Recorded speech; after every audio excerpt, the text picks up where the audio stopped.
Hey guys, can you all hear me? Yes, clear.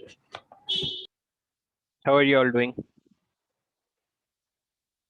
बहुत सारे नए लोग दिख रहे हैं आज। गाइस आज की क्लास शुरू करते हैं। पहले तो हम थोड़ा पढ़ेंगे, फिर थोड़ी बातें करेंगे, फिर थोड़ा पढ़ेंगे और फिर क्लास खत्म हो जाएगी। क्लास खत्म हो जाएगी। um गाइस, हमने इंसॉल्वेंसी बैंक्रप्सी कोड पढ़ा, करेक्ट? जितना मटेरियल में था लगभग सब कुछ पढ़ लिया, except for a good chunk definition.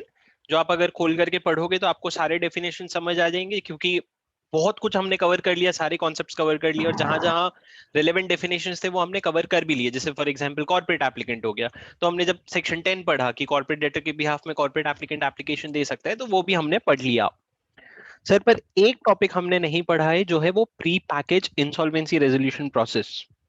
What is pre-package insolvency resolution process? It is not there in your study material. Will it? Okay, first thing, will there be a revised study material for November 2021 attempt? No. The material which is applicable for May 21 will be applicable for November 21 also, और वो आपके लिए एक amendment ला करके देंगे कि May 21 के material में ये सारी चीजें ऐड हो रही है या ये सारी चीजें रिमूव हो रही है, correct? So for November 21 students, you don't have to bother. This is the material. You're not getting any new material. So it is good that we studied from the May 21 का material.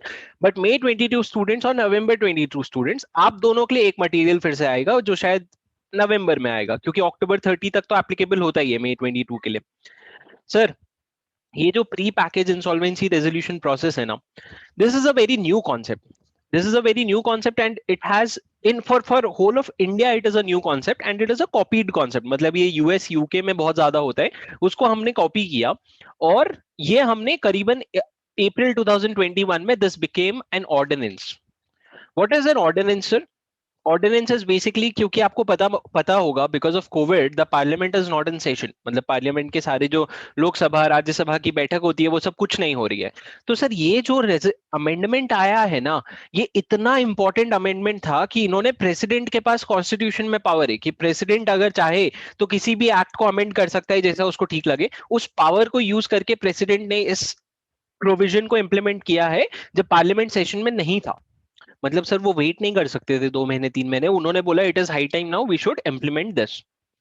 Sir, 45 minutes करीबन जाएंगे, पूरा concept समझते हैं, book से पढ़ते हैं। बहुत नया प्रोविजन है, मैंने इस पे एक केस स्टडी भी बनाया है। आप लोग ये क्लास के बाद मेरे को मैसेज करना, वो केस स्टडी आपको मैं दे दूंगा। But it is very likely you may see this in paper, okay? If not, but trust me, you cannot go to attempt your paper with completing insolvency bankruptcy code but not reading this particular provision. Okay, so now what is pre-package insolvency resolution process? Sir, मैं आपको पहले बताता हूँ CIRP क्या है, जो हमने पिछले क्लासेस में पढ़े, कॉर्पोरेट इंसॉल्वेंसी रेजोल्यूशन प्रोसेस। उसमें क्या प्रॉब्लम थी जिसके वजह से एक PPIRP लाना पड़ा इनको। इसको मैं प्यार से बुलाऊंगा PPIRP। Sir, CIRP, PPIRP, IRP, RP, RA, CD, sorry उन लोगों को जो पहले क्लासेस नहीं अटेंड किए हैं, बट जो लोग ने किया है उन लोगों को मैं ये बोल रहा हूँ कि आप लोगों को अभी तक समझ आ गया होगा। ये बहुत वेल यूज्ड वर्ड्स हैं, ऐसा नहीं है कि ये कोई नया वर्ड है या फिर ऐसा कुछ, but it is all well used and even newspapers, even people in the case laws use. हाँ, ओके भैया, चलो सुनो सुनो। Even in the newspaper, people use these kind of words. Okay, now what is corporate insolvency resolution process? Sir, हमने पढ़ा था कि section 6 के अंडर लिखा है कि 3 लोग एप्लीकेशन फाइल कर सकते हैं, सेक्शन 7, सेक्शन 9 और सेक्शन 10 के under, for initiating a CIRP। Sir, जिस दिन ये एप्लीकेशन एडमिट हो जाता है उस दिन को हम बोलते हैं इंसॉल्वेंसी कमेंसमेंट डेट। और इंसॉल्वेंसी कमेंसमेंट डेट से लेकर के 180 दिन के अंदर, 180 डेज, बिकॉज प्राहर्षिता इज बैक, सो 180 डेज के अंदर अंदर CIRP खत्म होना चाहिए। और अगर नहीं हो पाया तो आपको 90 डेज का एक्सटेंशन मिलेगा, but in any case it should not go beyond 330 days. Okay, this is fine, sir. But what was the problem with CIRP? As soon as the insolvency initiates, the company, the corporate debtor, has to give up the management of affairs of the company to whom? to the interim resolution professional who will then pass it on to the resolution professional. मतलब क्या sir, एक बात समझना, मैंने एक company चालू की, ठीक है, मैंने एक कंपनी चालू की, छोटी सी कंपनी है, मान लो एक माइक्रो एंटरप्राइज है, मतलब एमएसएमई एक्ट आपको पता है, माइक्रो स्मॉल मीडियम एंटरप्राइजेस जो होते हैं, उस एक्ट के अंदर मैंने एक छोटी सी कंपनी शुरू की, कुछ मैंने असेट्स डाले, कुछ मैंने एक्सपेंसेस किए और मैं माइक्रो एंटरप्राइज बन गया। अब सर मैं एक कंपनी बना रखा हूं, मान लो उसका नाम है नेचर ऑर्गेनिक, और मेरा काम है कि मैं सारे जो फर्टिलाइजर्स होते हैं उसको मैं किसी तरह ऑर्गेनिक बनाने की कोशिश कर रहा हूँ। तो सर एक कंपनी मैंने अपने विजन मिशन से स्टार्ट की है, just because I defaulted in payment of some corporate some creditors, they initiated a CIRP against me, and now because of that, the company will be taken over by some person who has studied insolvency professional. He may not know how to run a company, but he has done a course which is insolvency professional का examination का course किया है उसने, तो उसको मेरी company दे देंगे।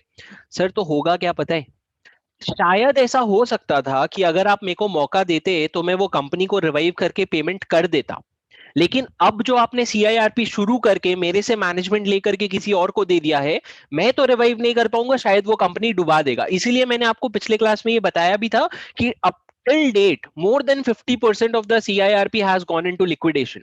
भैया वो रिवाइव कैसे करेगा, अभी जो जेट एयरवेज है उसको रिवाइव कौन कर रहा है, आशीष चौचरिया। भैया नरेश गोयल से ज्यादा अच्छा जानता है क्या वो जेट एयरवेज चलाना। मान लो अगर नरेश गोयल ये कहता कि भैया चलो मैं मानता हूं मैंने डिफॉल्ट किया है, लेकिन मेरे को चलाने दो जेट एयरवेज, मैं चला करके रिवाइव करके सबका डेट रीपे करूंगा, तो क्या सर उसको मौका नहीं दिया जाना चाहिए? बिल्कुल दिया जाना चाहिए, because the corporate debtor is probably the right person to revive himself. The management, the current management is probably the right person to revive the corporate debtor, and hence उनको दिया जाना चाहिए अपॉर्चुनिटी। ठीक है, प्लस सर मैं एक छोटा सा माइक्रो एंटरप्राइज हूं, अगर तुम मेरे ऊपर 180 डेज या 90 डेज तक का तुम इतना लंबा लंबा सीआईआरपी चलाओगे तो मैं बिजनेस कब करूंगा?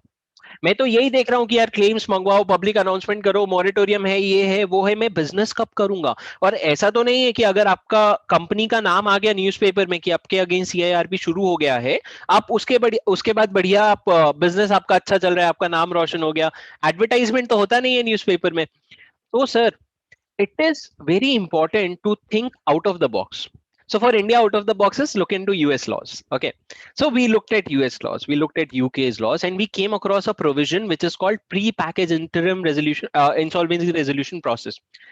Do not confuse this with fast track resolution process. Sir, fast track CIRP जो होता है ना, FT CIRP, it is merely a reduction in the time.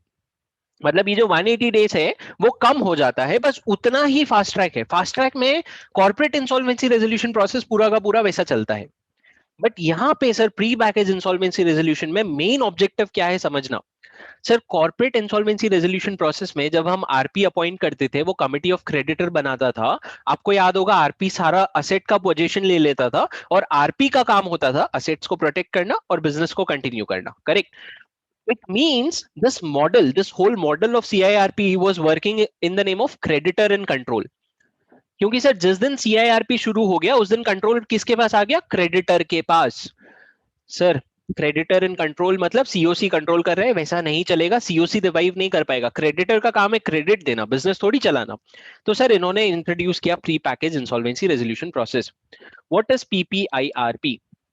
भाई भाई भाई कितने पीपीआईआरपी हो गए? पीपीआईआरपी, सर मेरी बात सुनते जाना, कॉन्सेप्ट्स कवर हो जाएंगे, बहुत सिंपल है, बहुत इजी है, लेकिन मेरे को कॉन्सेप्ट समझने के लिए I had to go back and read the report. There was this 200 page report of a sub committee, जो ये एक्ट ये पर्टिकुलर ऑर्डिनेंस पास कराने के लिए इन्होंने एक सब कमिटी बनाई थी।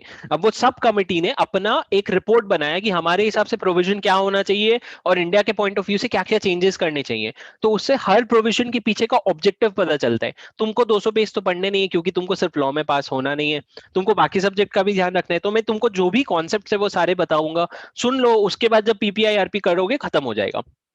सर सबसे पहली बात इन्होंने क्या बोला, डिफॉल्ट होना चाहिए सर, एक डिफॉल्ट कितना sir, any value as may be prescribed by the central government, not exceeding 1 crore rupees। मतलब सर सेक्शन 4 में जैसा लिखा था ना, वही वहीं पे उन्होंने एक प्रोवाइजो डाल दिया कि अगर कोई भी डिफॉल्ट होता है of any amount as may be prescribed by the central government not exceeding 1 crore, in that case PPIRP can be initiated।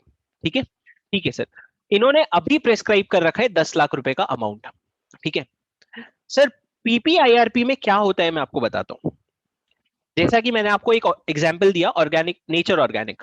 ठीक है, मान लो हम कुछ तो भी कर रहे हैं फर्टिलाइजर्स के फील्ड में। ठीक है, और सर मैंने डिफॉल्ट कर दिया एक कंपनी को, एक एक फाइनेंशियल क्रेडिटर को पेमेंट का कितना ₹20 का मैंने डिफॉल्ट कर दिया। सर अब ये फाइनेंशियल क्रेडिटर भड़क गया, वो बोला मैं जा रहा हूँ कॉर्पोरेट इंसॉल्वेंसी रेजोल्यूशन प्रोसेस शुरू करने। तो मैंने बोला भाई रुक जा, मैं कौन हूँ, नेचर ऑर्गेनिक हूं मैं, कॉर्पोरेट डेटर हूं मैं। मेरी बात ध्यान से सुनना। मैंने बोला रुक जा भाई, मत जा मेरे अगेंस्ट एडजुडिकेटिंग अथॉरिटी के पास, एक काम करते हैं, एक काम करते हैं, तेरे को तेरे पैसे चाहिए, मेरे को मेरा बिजनेस बचाना है, एक काम करते हैं, हम दोनों मिलकर के एक प्लान बना लेते हैं, हम दोनों मिलकर के एक प्लान बना लेते हैं जिसपे तू अग्री कर जाना। If you agree to it, then we will take this plan to the adjudicating authority, and once we take it to the adjudicating authority, the plan will be approved. तो sir उसको एक legal aspect मिल जाएगा। मतलब क्या sir, nature organic ने 20 लाख रुपए का fraud किया, why will financial creditor now listen to anything that nature organic is saying? He will not listen.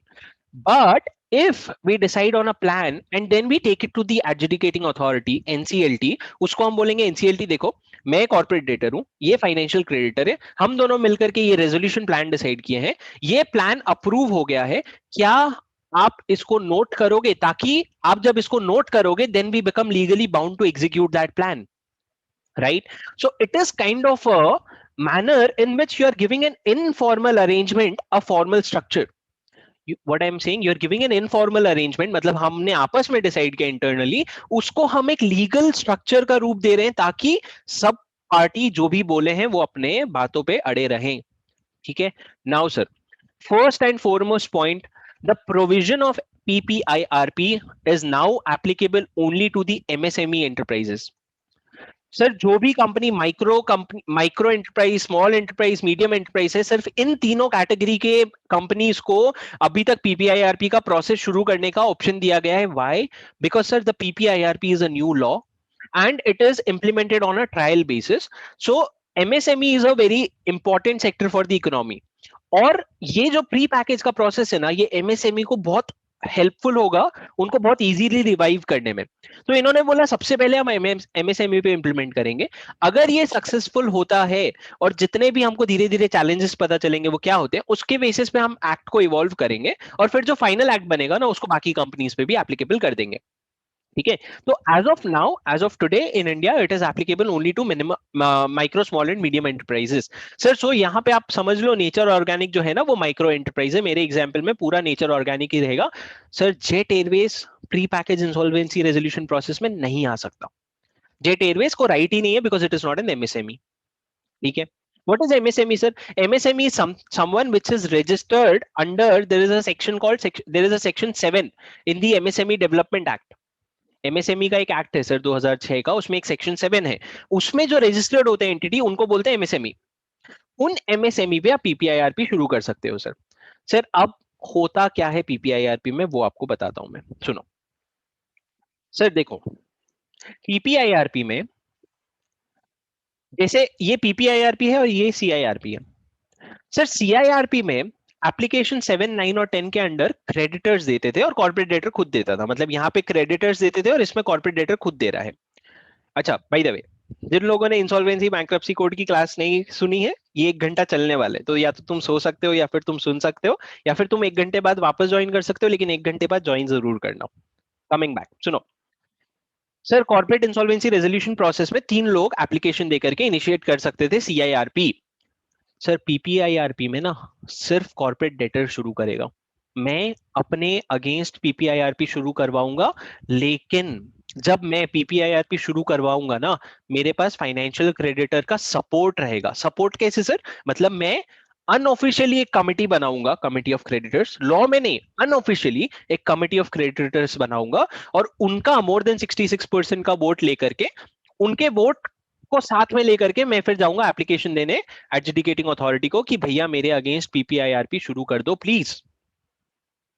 Sir आप क्या बोल रहे हो कि क्या मतलब कमिटी ऑफ क्रेडिटर पहले कहां से आ गया?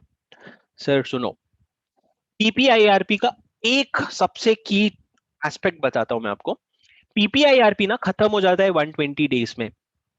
तो यहाँ पे जो 330 डेज है ना, वो करस्पॉन्डिंग यहाँ पे 120 डेज में खत्म हो जाता है पूरा पीपीआईआरपी का प्रोसेस। मतलब जिस दिन एप्लीकेशन एडमिट हुआ से जिस दिन रेजोल्यूशन प्लान अप्रूव हुआ, ये प्रोसेस 120 दिन में खत्म हो जाता है।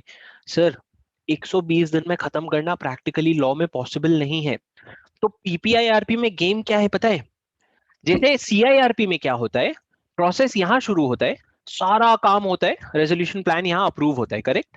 और ये 330 डेज मिलते हैं, करेक्ट?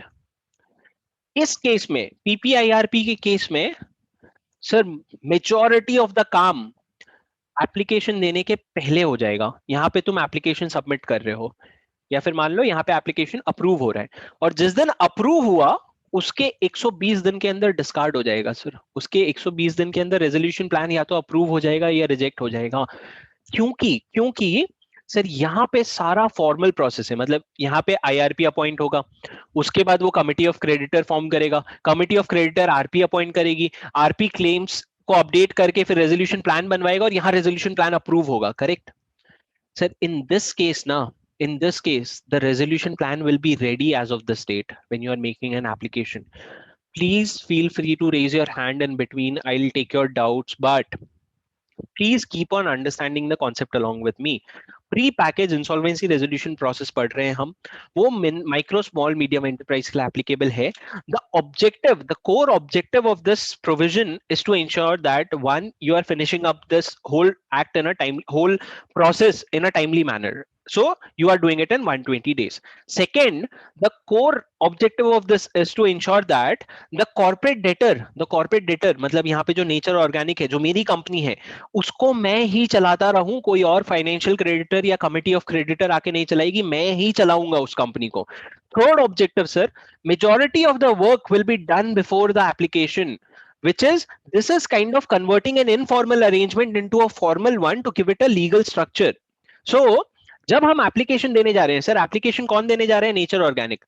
एप्लीकेशन देने जाने के पहले उसको सारा काम खत्म करके रखना पड़ेगा। सर सारा काम मतलब क्या होता है? तुमको तुम्हारे बोर्ड ऑफ डायरेक्टर्स का अप्रूवल, तुमको तुम्हारे शेयर होल्डर का अप्रूवल, तुमको तुम्हारे क्रेडिटर्स का अप्रूवल। कौन से क्रेडिटर्स सर? फाइनेंशियल क्रेडिटर, क्योंकि ऑपरेशनल क्रेडिटर का कोई राइट नहीं होता है। तुमको तुम्हारे फाइनेंशियल क्रेडिटर का अप्रूवल, और यहां तक नहीं, तुमको एक बेस रेजोल्यूशन प्लान बना के भी रेडी रखना पड़ेगा। मैंने क्या कहा सर? बेस रेजोल्यूशन प्लान बोला मैंने, base resolution plan. Please understand, this is not as equal to resolution plan, this is a base resolution plan. Why am I saying that? Because what is resolution plan? Resolution plan is a plan which is submitted by the corporate applicant based on the information memorandum that they have. That is the technical definition of resolution plan, right? But sir यहाँ कौन सा information memorandum, यहाँ पे कौन सा resolution applicant, यहाँ पे तो corporate debtor बना रहा है ना, इसको कहेंगे sir base resolution plan. Objective क्या है हुआ? मैं और नेचर ऑर्गेनिक का ओनर हूं, मैंने एक, मेरी माइक्रो एंटरप्राइज है वो नेचर ऑर्गेनिक, उसने किसी कंपनी का 20 लाख रुपए का डिफॉल्ट किया। अब इससे पहले कि वो जाकर के मेरे अगेंस्ट सीआईआरपी शुरू करे, मैंने उसको बोला भाई रुक जा, अपन दोनों आपस में डिसाइड कर लेते हैं। अपन ने एक प्लान बनाया, उस रेजोल्यूशन प्लान को हम दोनों ने अग्री किया, भैया हाँ ठीक है ये रेजोल्यूशन प्लान है। और फिर उसके बाद मैं गया एप्लीकेशन फाइल करने के लिए, और मैंने एप्लीकेशन फाइल कर दी कि भैया मेरे against pre package insolvency resolution process शुरू कर दो। Pre package sir, pre package मतलब there is already a plan in place, you just have to convert it into a legal structure. Okay, now sir ये जो section है ना pre package insolvency resolution process का, ये शुरू होता है सेक्शन 54A में। हमने पढ़ा था 53, 52, 53, 54। क्या था सर? 52 था कि सिक्योर्ड क्रेडिटर्स या तो अपने राइट्स एक्सरसाइज कर सकता है या रेलिंक्विश कर सकता है। 53 था sir very important, distribution of assets, कैसे डिस्ट्रीब्यूशन होंगे। और 54 था डिसोल्यूशन, जब लिक्विडेशन खत्म होता है तो उसके बाद आपको एप्लीकेशन देना पड़ेगा, आपका डिसोल्यूशन हो जाएगा। सर ये था 54 तक। अब इन्होंने 54A से 54P तक प्रोविजंस इंसर्ट किए जो बात करता है पीपीआईआरपी की, ठीक है? सर 54A क्या बोलता है, मैं आपको एक एक चीजें बताते जाऊंगा ताकि आपको समझ आता जाएगा क्या क्या कॉन्सेप्ट है। आप जब पीपीआईआरपी का एप्लीकेशन देने जा रहे हो ना कॉर्पोरेट डेटर, तो 8 चेकलिस्ट है। 8 चेकलिस्ट, मतलब ये सारी 8 पॉइंट्स हैं जिसको आप टिक लगा लेना। अगर ये सारे आपके पास रेडी हैं या फिर अगर आप ये सारे कंप्लाई करते हो तो चले जाओ आप एप्लीकेशन देने। सबसे पहला पॉइंट, सर आपके अगेंस्ट कोई पहले पीपीआईआरपी या सीआईआरपी लास्ट 3 साल में नहीं हुआ होना चाहिए। मतलब क्या सर? सर मैं आपको एक एग्जांपल देता हूँ पीपीआईआरपी का, समझना। To give you context one more time, there is no legal precedence for PPIRP yet. There is no case law. There is no application till date. अप्रैल में ही पास हुआ है sir. It is a matter of time before you see some case laws in it. But सुनो, sir पीपीआईआरपी में होता क्या है? Nature organic है, मान लो नेचर ऑर्गेनिक ने अपने किसी रिलेटेड पार्टी को रिलेटेड पार्टी से ले रखा था 20 लाख रुपया, और रिलेटेड पार्टी का लोन कर दिया डिफॉल्ट। सर ये रिलेटेड पार्टी है और ये फाइनेंशियल क्रेडिटर भी है, मान लो। ऑल्दो फाइनेंशियल क्रेडिटर हुआ related party are not covered here, but related party का भी एक डेफिनेशन है सर। रिलेटेड पार्टी में फ्रेंड्स नहीं आते। तो मान लो नेचर ऑर्गेनिक ने अपने एक फ्रेंड से पैसे लिए और डिफॉल्ट कर दिया, और सर उसको पेमेंट कैश में कर दिया। और सर इन दोनों क्या किए पता है?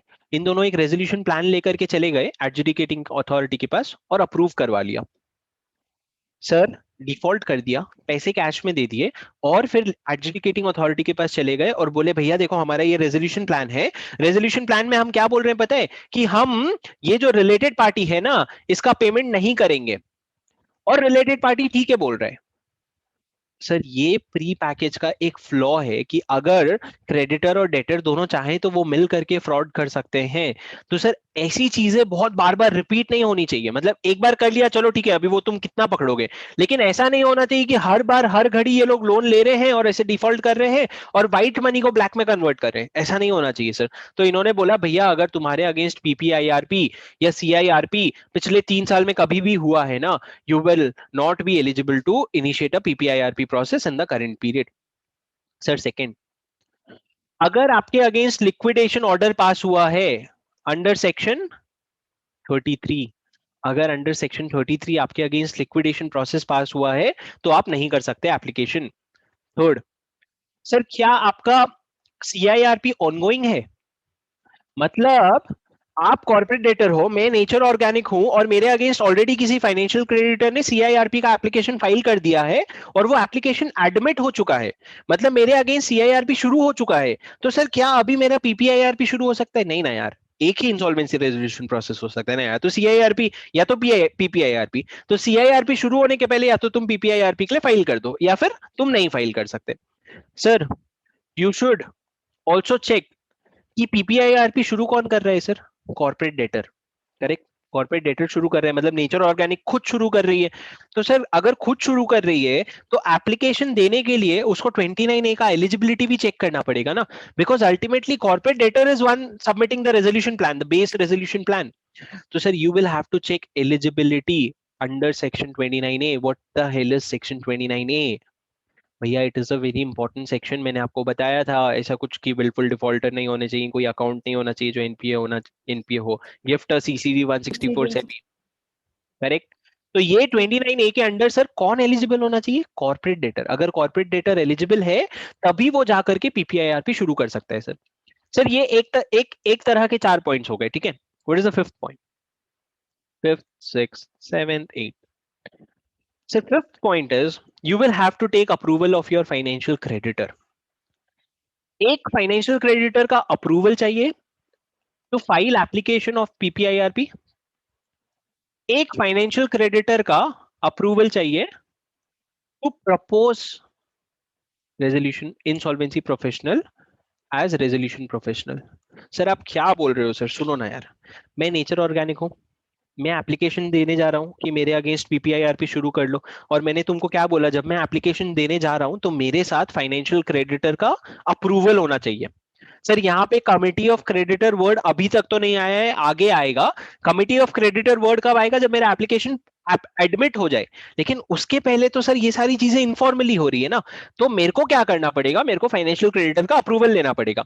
मतलब क्या सर, मान लो जब शुभम ने, नेचर ऑर्गेनिक ने एक फाइनेंशियल क्रेडिटर का 20 लाख रुपए का डिफॉल्ट किया, ऊपर डिफॉल्ट किया था ना नेचर ऑर्गेनिक ने, तो सर जैसे ही वो डिफॉल्ट करेगा ना, वो फाइनेंशियल क्रेडिटर के पास चला जाएगा और बाकी सारे फाइनेंशियल क्रेडिटर के पास भी चला जाएगा और बोलेगा भैया देखो मैं ना एक रेजोल्यूशन प्लान बना रहा हूँ और मैं ना पीपीआईआरपी के लिए एप्लीकेशन फाइल करने जा रहा हूँ। रेजोल्यूशन प्लान में देखो मैं तुम्हारा पेमेंट पूरा कर दूंगा, ऐसा ईएमआई में पेमेंट करूंगा या ये कुछ भी तुम्हारा नुकसान नहीं है, और फिर वो मैं रेजोल्यूशन, वो पीपीआईआरपी के लिए एप्लीकेशन फाइल करने चला जाऊंगा।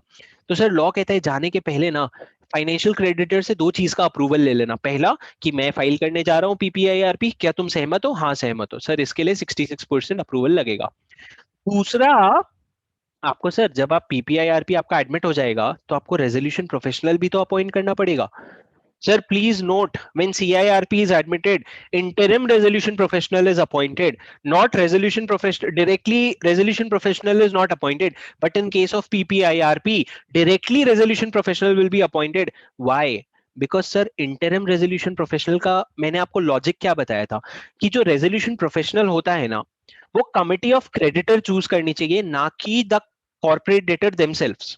Correct? Do you remember me telling you that the resolution professional should be selected by the committee of creditors? इसीलिए हम एक बार time, for the time being हम एक इंटरिम रेजोल्यूशन प्रोफेशनल अपॉइंट करते हैं, उसको तुम रेजोल्यूशन प्रोफेशनल में कन्वर्ट करते हो अगर तुम्हारी इच्छा हो तो, नहीं तो तुम रिप्लेस कर देते हो।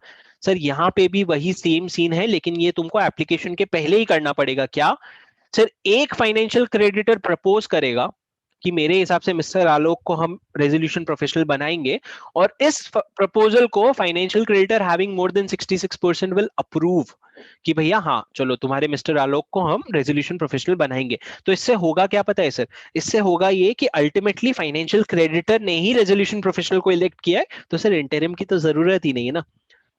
सीआईआरपी में सिर्फ एक फाइनेंशियल क्रेडिटर या एक ऑपरेशनल क्रेडिटर या एक कॉर्पोरेट डेटर खुद प्रपोज करते थे आईआरपी का नाम, तो जरूरी नहीं है ना उस पे सब अग्री करे, बट यहाँ पे तो सब अग्री पहले से ही करवा ले रहे हैं हम। तो सीधा जो बंदा नाम आएगा ना सर, वो अपॉइंट होगा as a resolution professional. Don't worry, it may be overwhelming, but सुनते जाओ, जब साथ में समराइज करूंगा ना सब समझ आ जाएगा। ठीक है, धीरे धीरे एक एक पॉइंट समझ समझ के सुनते जाओ, ये मत सोचो पहले क्या हुआ था, बस एक एक पॉइंट समझ समझ के सुनते जाओ और सब एक बार कंपाइल करेंगे सब समझ आ जाएगा। सर सेवेंथ पॉइंट क्या है, हम क्या कर रहे हैं सर, हम चेकलिस्ट देख रहे हैं कि हमारे पास ये 8 चीजें हैं कि नहीं। सेवेंथ पॉइंट क्या है सर, एक डिक्लेरेशन चाहिए होगा तुमको। किसका डिक्लेरेशन सर? अगर कंपनी है तो बोर्ड ऑफ डायरेक्टर, अगर एलएलपी है तो पार्टनर्स। आपको इनका एक डिक्लेरेशन चाहिए होगा। क्या डिक्लेरेशन में सर वो 3 चीजें बताएंगे। सबसे पहली चीज भैया, हम ना ये डिक्लेरेशन आज के दिन में दे रहे हैं और विद इन 90 डेज ना हम पीपीआईआरपी का एप्लीकेशन फाइल कर देंगे। क्यों? क्योंकि ऐसा नहीं होना चाहिए क्या कि यार तुम 2 साल पहले का डिक्लेरेशन लेके आज एप्लीकेशन देने जा रहे हो, नहीं। You are taking a declaration from the board that first we will file an application for PPIRP within 90 days. Second, we are not filing the PPIRP application to defraud any person. We are not filing with an intention to defraud any person. And the third is that the name of insolvency professional approved by financial creditor. ये 3 चीजें board को अपने declaration में लिखनी पड़ेगी कि भैया देखो, सबसे पहले 90 दिन के अंदर हम एप्लीकेशन फाइल कर देंगे पीपीआईआरपी का। दूसरा, हम किसी को डिफ्रॉड करने का इंटेंशन नहीं रखते। और तीसरा, ये रहा नाम इंसॉल्वेंसी प्रोफेशनल का जिसको हम अपॉइंट करना चाहते हैं। और sir most importantly share holders. Sir आपको याद है section 10 of insolvency bankruptcy code 2016, जिसमें हमने पढ़ा था कि कॉर्पोरेट डेटर भी अपने अगेंस्ट एप्लीकेशन दे सकता है सीआईआरपी शुरू करने के लिए, लेकिन उसको शेयर होल्डर्स का या फिर पार्टनर्स का, in case of a firm LLP, partners का अप्रूवल लेना पड़ेगा। अगर शेयर होल्डर्स हैं तो स्पेशल रेजोल्यूशन पास करा के, और अगर पार्टनर्स हैं तो एटलीस्ट 3/4 पार्टनर्स का अप्रूवल लेकर के ही वो सीआईआरपी शुरू कर सकता है। सर सिमिलरली पीपीआईआरपी में भी बोर्ड आपको एप्लीकेशन तो अप्रूवल तो लगेगा ही।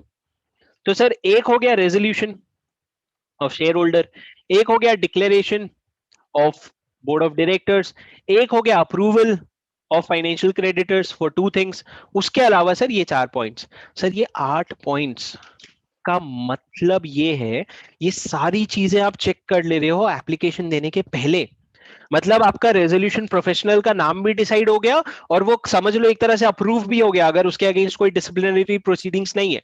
तो सर आपके रेजोल्यूशन प्रोफेशनल के नाम भी अपॉइंट हो गए, आपके कमिटी ऑफ क्रेडिटर्स का अप्रूवल भी मिल गया, मेंबर्स का भी अप्रूवल मिल गया, बोर्ड ऑफ डायरेक्टर्स का भी अप्रूवल मिल गया। आगे मैं आपको ये भी बताऊंगा कि भैया इंफॉर्मेशन मेमोरेंडम भी प्रिपेयर हो जाता है, रेजोल्यूशन प्लान भी बन जाता है एप्लीकेशन के पहले। ठीक है, अब इतना समझे, ये 8 चेकलिस्ट है सर, अगर आपका ये 8 चेकलिस्ट इन प्लेस है तो फिर आप एप्लीकेशन देने जाओगे under section 54 subsection C. But उसके पहले मैं आपको बताता हूं 54 बी क्या है। सर ऊपर हमने रेजोल्यूशन प्रोफेशनल अपॉइंट कर दिया, मान लो एक सिनेरियो, ऑर्गेनिक नेचर ऑर्गेनिक है, नेचर ऑर्गेनिक रोशन के पास गया और रोशन को बोला रोशन, रोशन इंसॉल्वेंसी प्रोफेशनल है, और हमने रोशन को बोला रोशन देख हम ना 4 दिन बाद 5 दिन बाद एप्लीकेशन फाइल करने जा रहे हैं पीपीआईआरपी का, तो हमारा रेजोल्यूशन प्रोफेशनल बनेगा क्या? तो उसने रिटन कंसेंट दे दिया, हाँ हाँ मैं बनूंगा क्यों नहीं। तो सर जिस दिन रोशन ने अग्री कर लिया ना मैं रेजोल्यूशन प्रोफेशनल बनूंगा, और उसके बाद जब रोशन मान गया तो उसके बाद हम फाइनेंशियल क्रेडिटर्स के पास गए और हमने बोला फाइनेंशियल क्रेडिटर क्या तुम अप्रूव करते हो रोशन? तो बोले हाँ हाँ बहुत अच्छा लड़का है, उसने क्लास एंड तक अटेंड की यार, पूरा आईबीसी कोड उसको आता है, तो सर ठीक है उसको बना दो इंसॉल्वेंसी प्रोफेशनल, कोई बात नहीं। अब जब उसको आपने रेजोल्यूशन प्रोफेशनल बना दिया ना सर, जिस दिन फाइनेंशियल क्रेडिटर ने अप्रूवल दे दिया ना, उस दिन से रोशन का काम शुरू हो जाता है। सर सुनो, एप्लीकेशन भले तुम यहां दे रहे हो फॉर इनिशिएटिंग पीआईआरपी, बट मान लो अगर फाइनेंशियल क्रेडिटर ने यहां मान गए ना कि रोशन जो है वो रेजोल्यूशन प्रोफेशनल बनेगा, तो इस दिन से सर रोशन का काम शुरू हो जाता है। क्या काम करना है सर रोशन को? सबसे पहले ये देखना है कि जो नेचर ऑर्गेनिक मतलब मेरी जो कंपनी है, हम 54A के अंडर एप्लीकेशन देने जा तो रहे हैं, लेकिन क्या हम एलिजिबल हैं इस सेक्शन के अंडर एप्लीकेशन देने के लिए? एलिजिबल मतलब क्या सर? हम माइक्रो एंटरप्राइज हैं क्या? हम 29A के अंडर एलिजिबल हैं क्या? हमारा कोई पीपीआईआरपी चल रहा था क्या? हमारा कोई सीआईआरपी चल रहा है क्या? और जो भी डिक्लेरेशन चाहिए, तो बेसिकली रोशन हमारी हेल्प करेगा ये ऊपर के 8 चेकलिस्ट कंपाइल करने में। और सर ये 54A के अंडर हम एलिजिबल हैं कि नहीं वो देखेगा, और उसके साथ साथ वो कुछ रिपोर्ट्स बना लेगा जो बाद में सर बोर्ड को फाइल होंगे। मतलब सर जब सुनो सुनो सुनो, जब मैं एप्लीकेशन देने जाऊंगा ना पीपीआईआरपी शुरू करने के लिए, तो मेरे को मेरे रेजोल्यूशन प्रोफेशनल का मतलब मेरे को रोशन का एक रिपोर्ट अटैच करना पड़ेगा, जिसमें रोशन बोलेगा हाँ भैया ये लोग एलिजिबल हैं, ये लोग एप्लीकेशन फाइल कर सकते हैं पीपीआईआरपी का, तुम बिंदास रहो, इन्होंने सारा कंप्लाइंस किया, मैं चेक कर लिया हूं, मैं बोल रहा हूँ ना। लेकिन सर एक बात बताओ, मान लो बेचारे फाइनेंशियल क्रेडिटर को रेजोल्यूशन फाइनेंशियल क्रेडिटर ने रोशन को बना दिया रेजोल्यूशन प्रोफेशनल, लेकिन सर मान लो हमने एप्लीकेशन, यहाँ पे हमने एक डिक्लेरेशन भी लिया था बोर्ड ऑफ डायरेक्टर का, क्या डिक्लेरेशन कि हम 90 दिन के अंदर अंदर एप्लीकेशन फाइल करेंगे। हमने ऊपर यहाँ पे डिक्लेरेशन भी लिया है ना बोर्ड ऑफ डायरेक्टर का, ये कि भैया हम 90 दिन के अंदर अंदर बीपीआईआरपी का एप्लीकेशन फाइल करेंगे।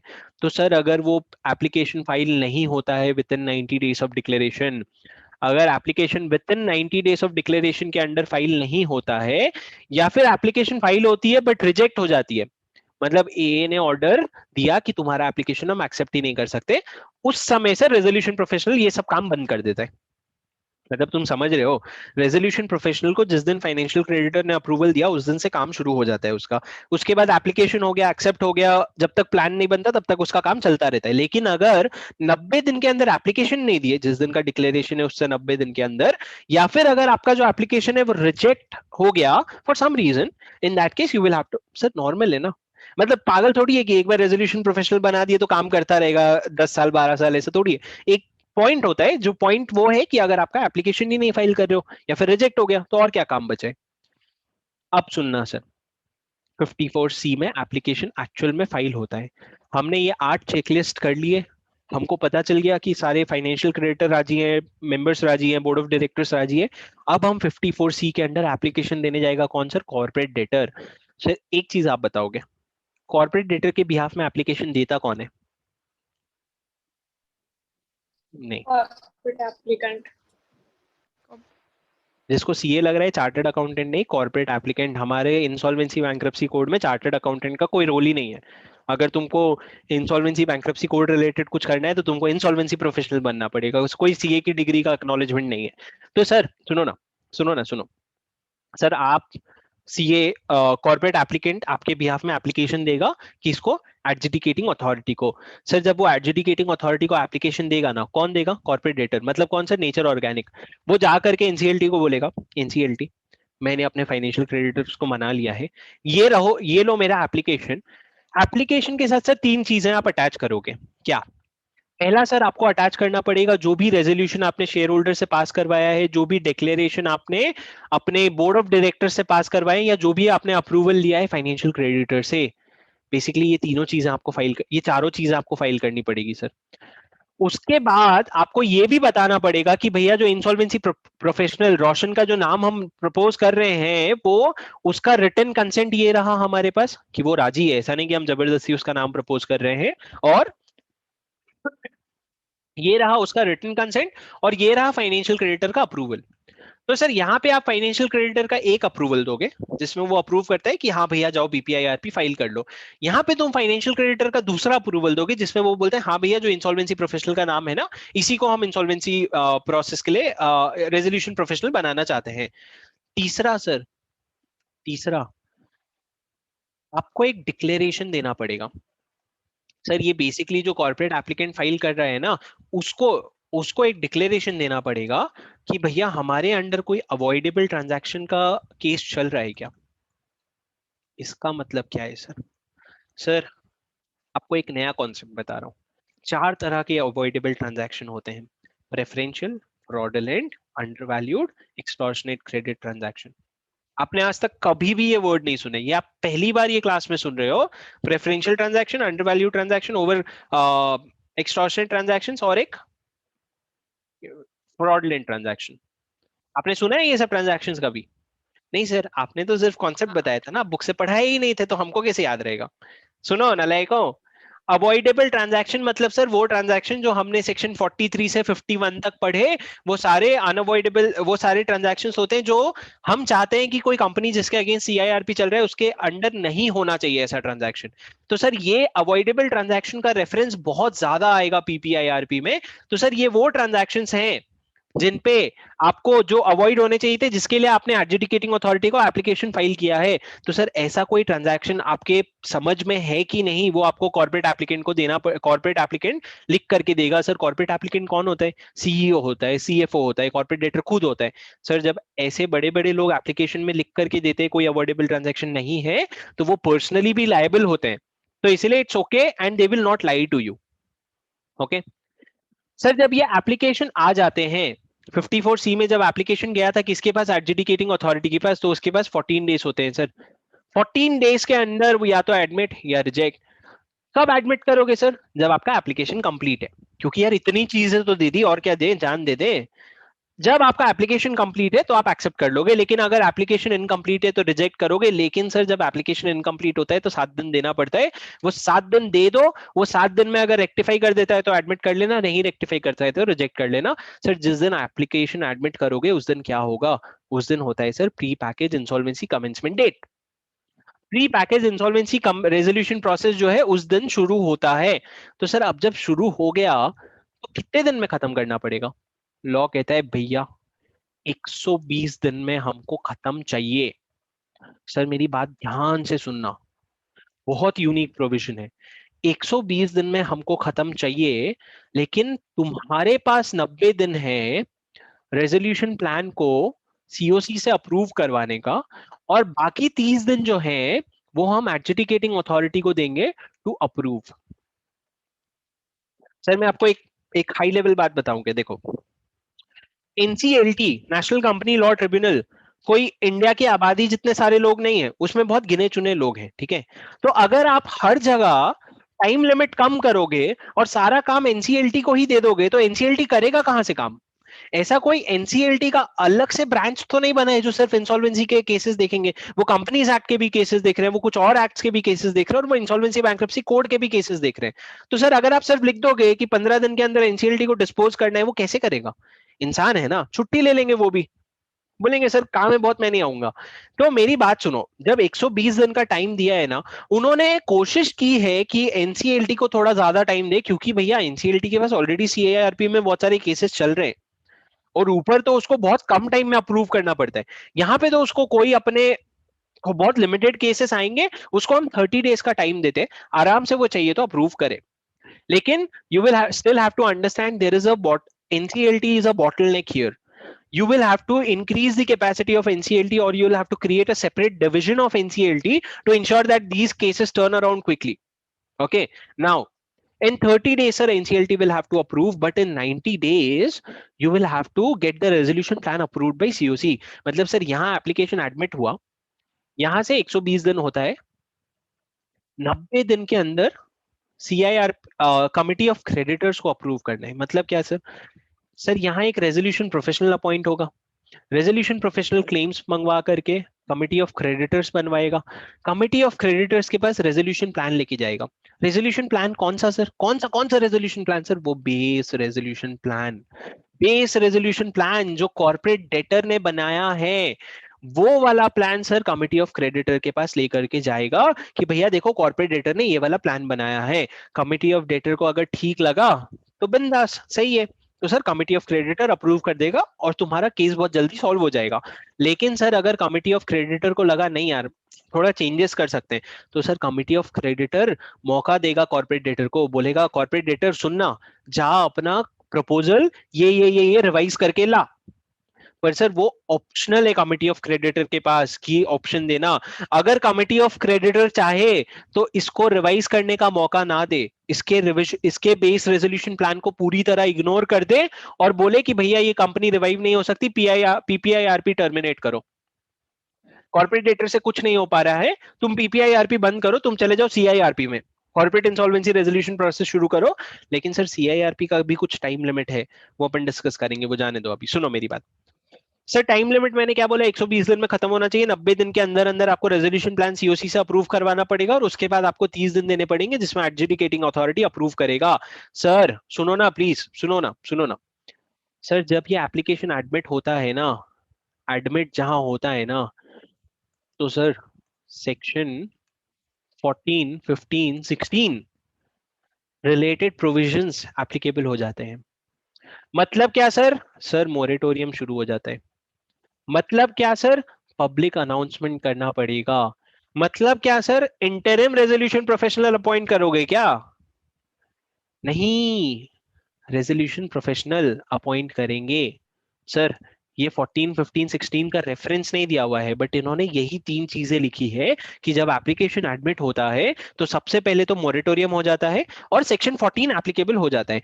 दूसरा सर, जो रेजोल्यूशन प्रोफेशनल का नाम एप्लीकेशन में था उसको, सॉरी, दूसरा है पब्लिक अनाउंसमेंट आपको करना पड़ेगा कि भैया सुनो सुनो सुनो PPIRP शुरू हो गया है.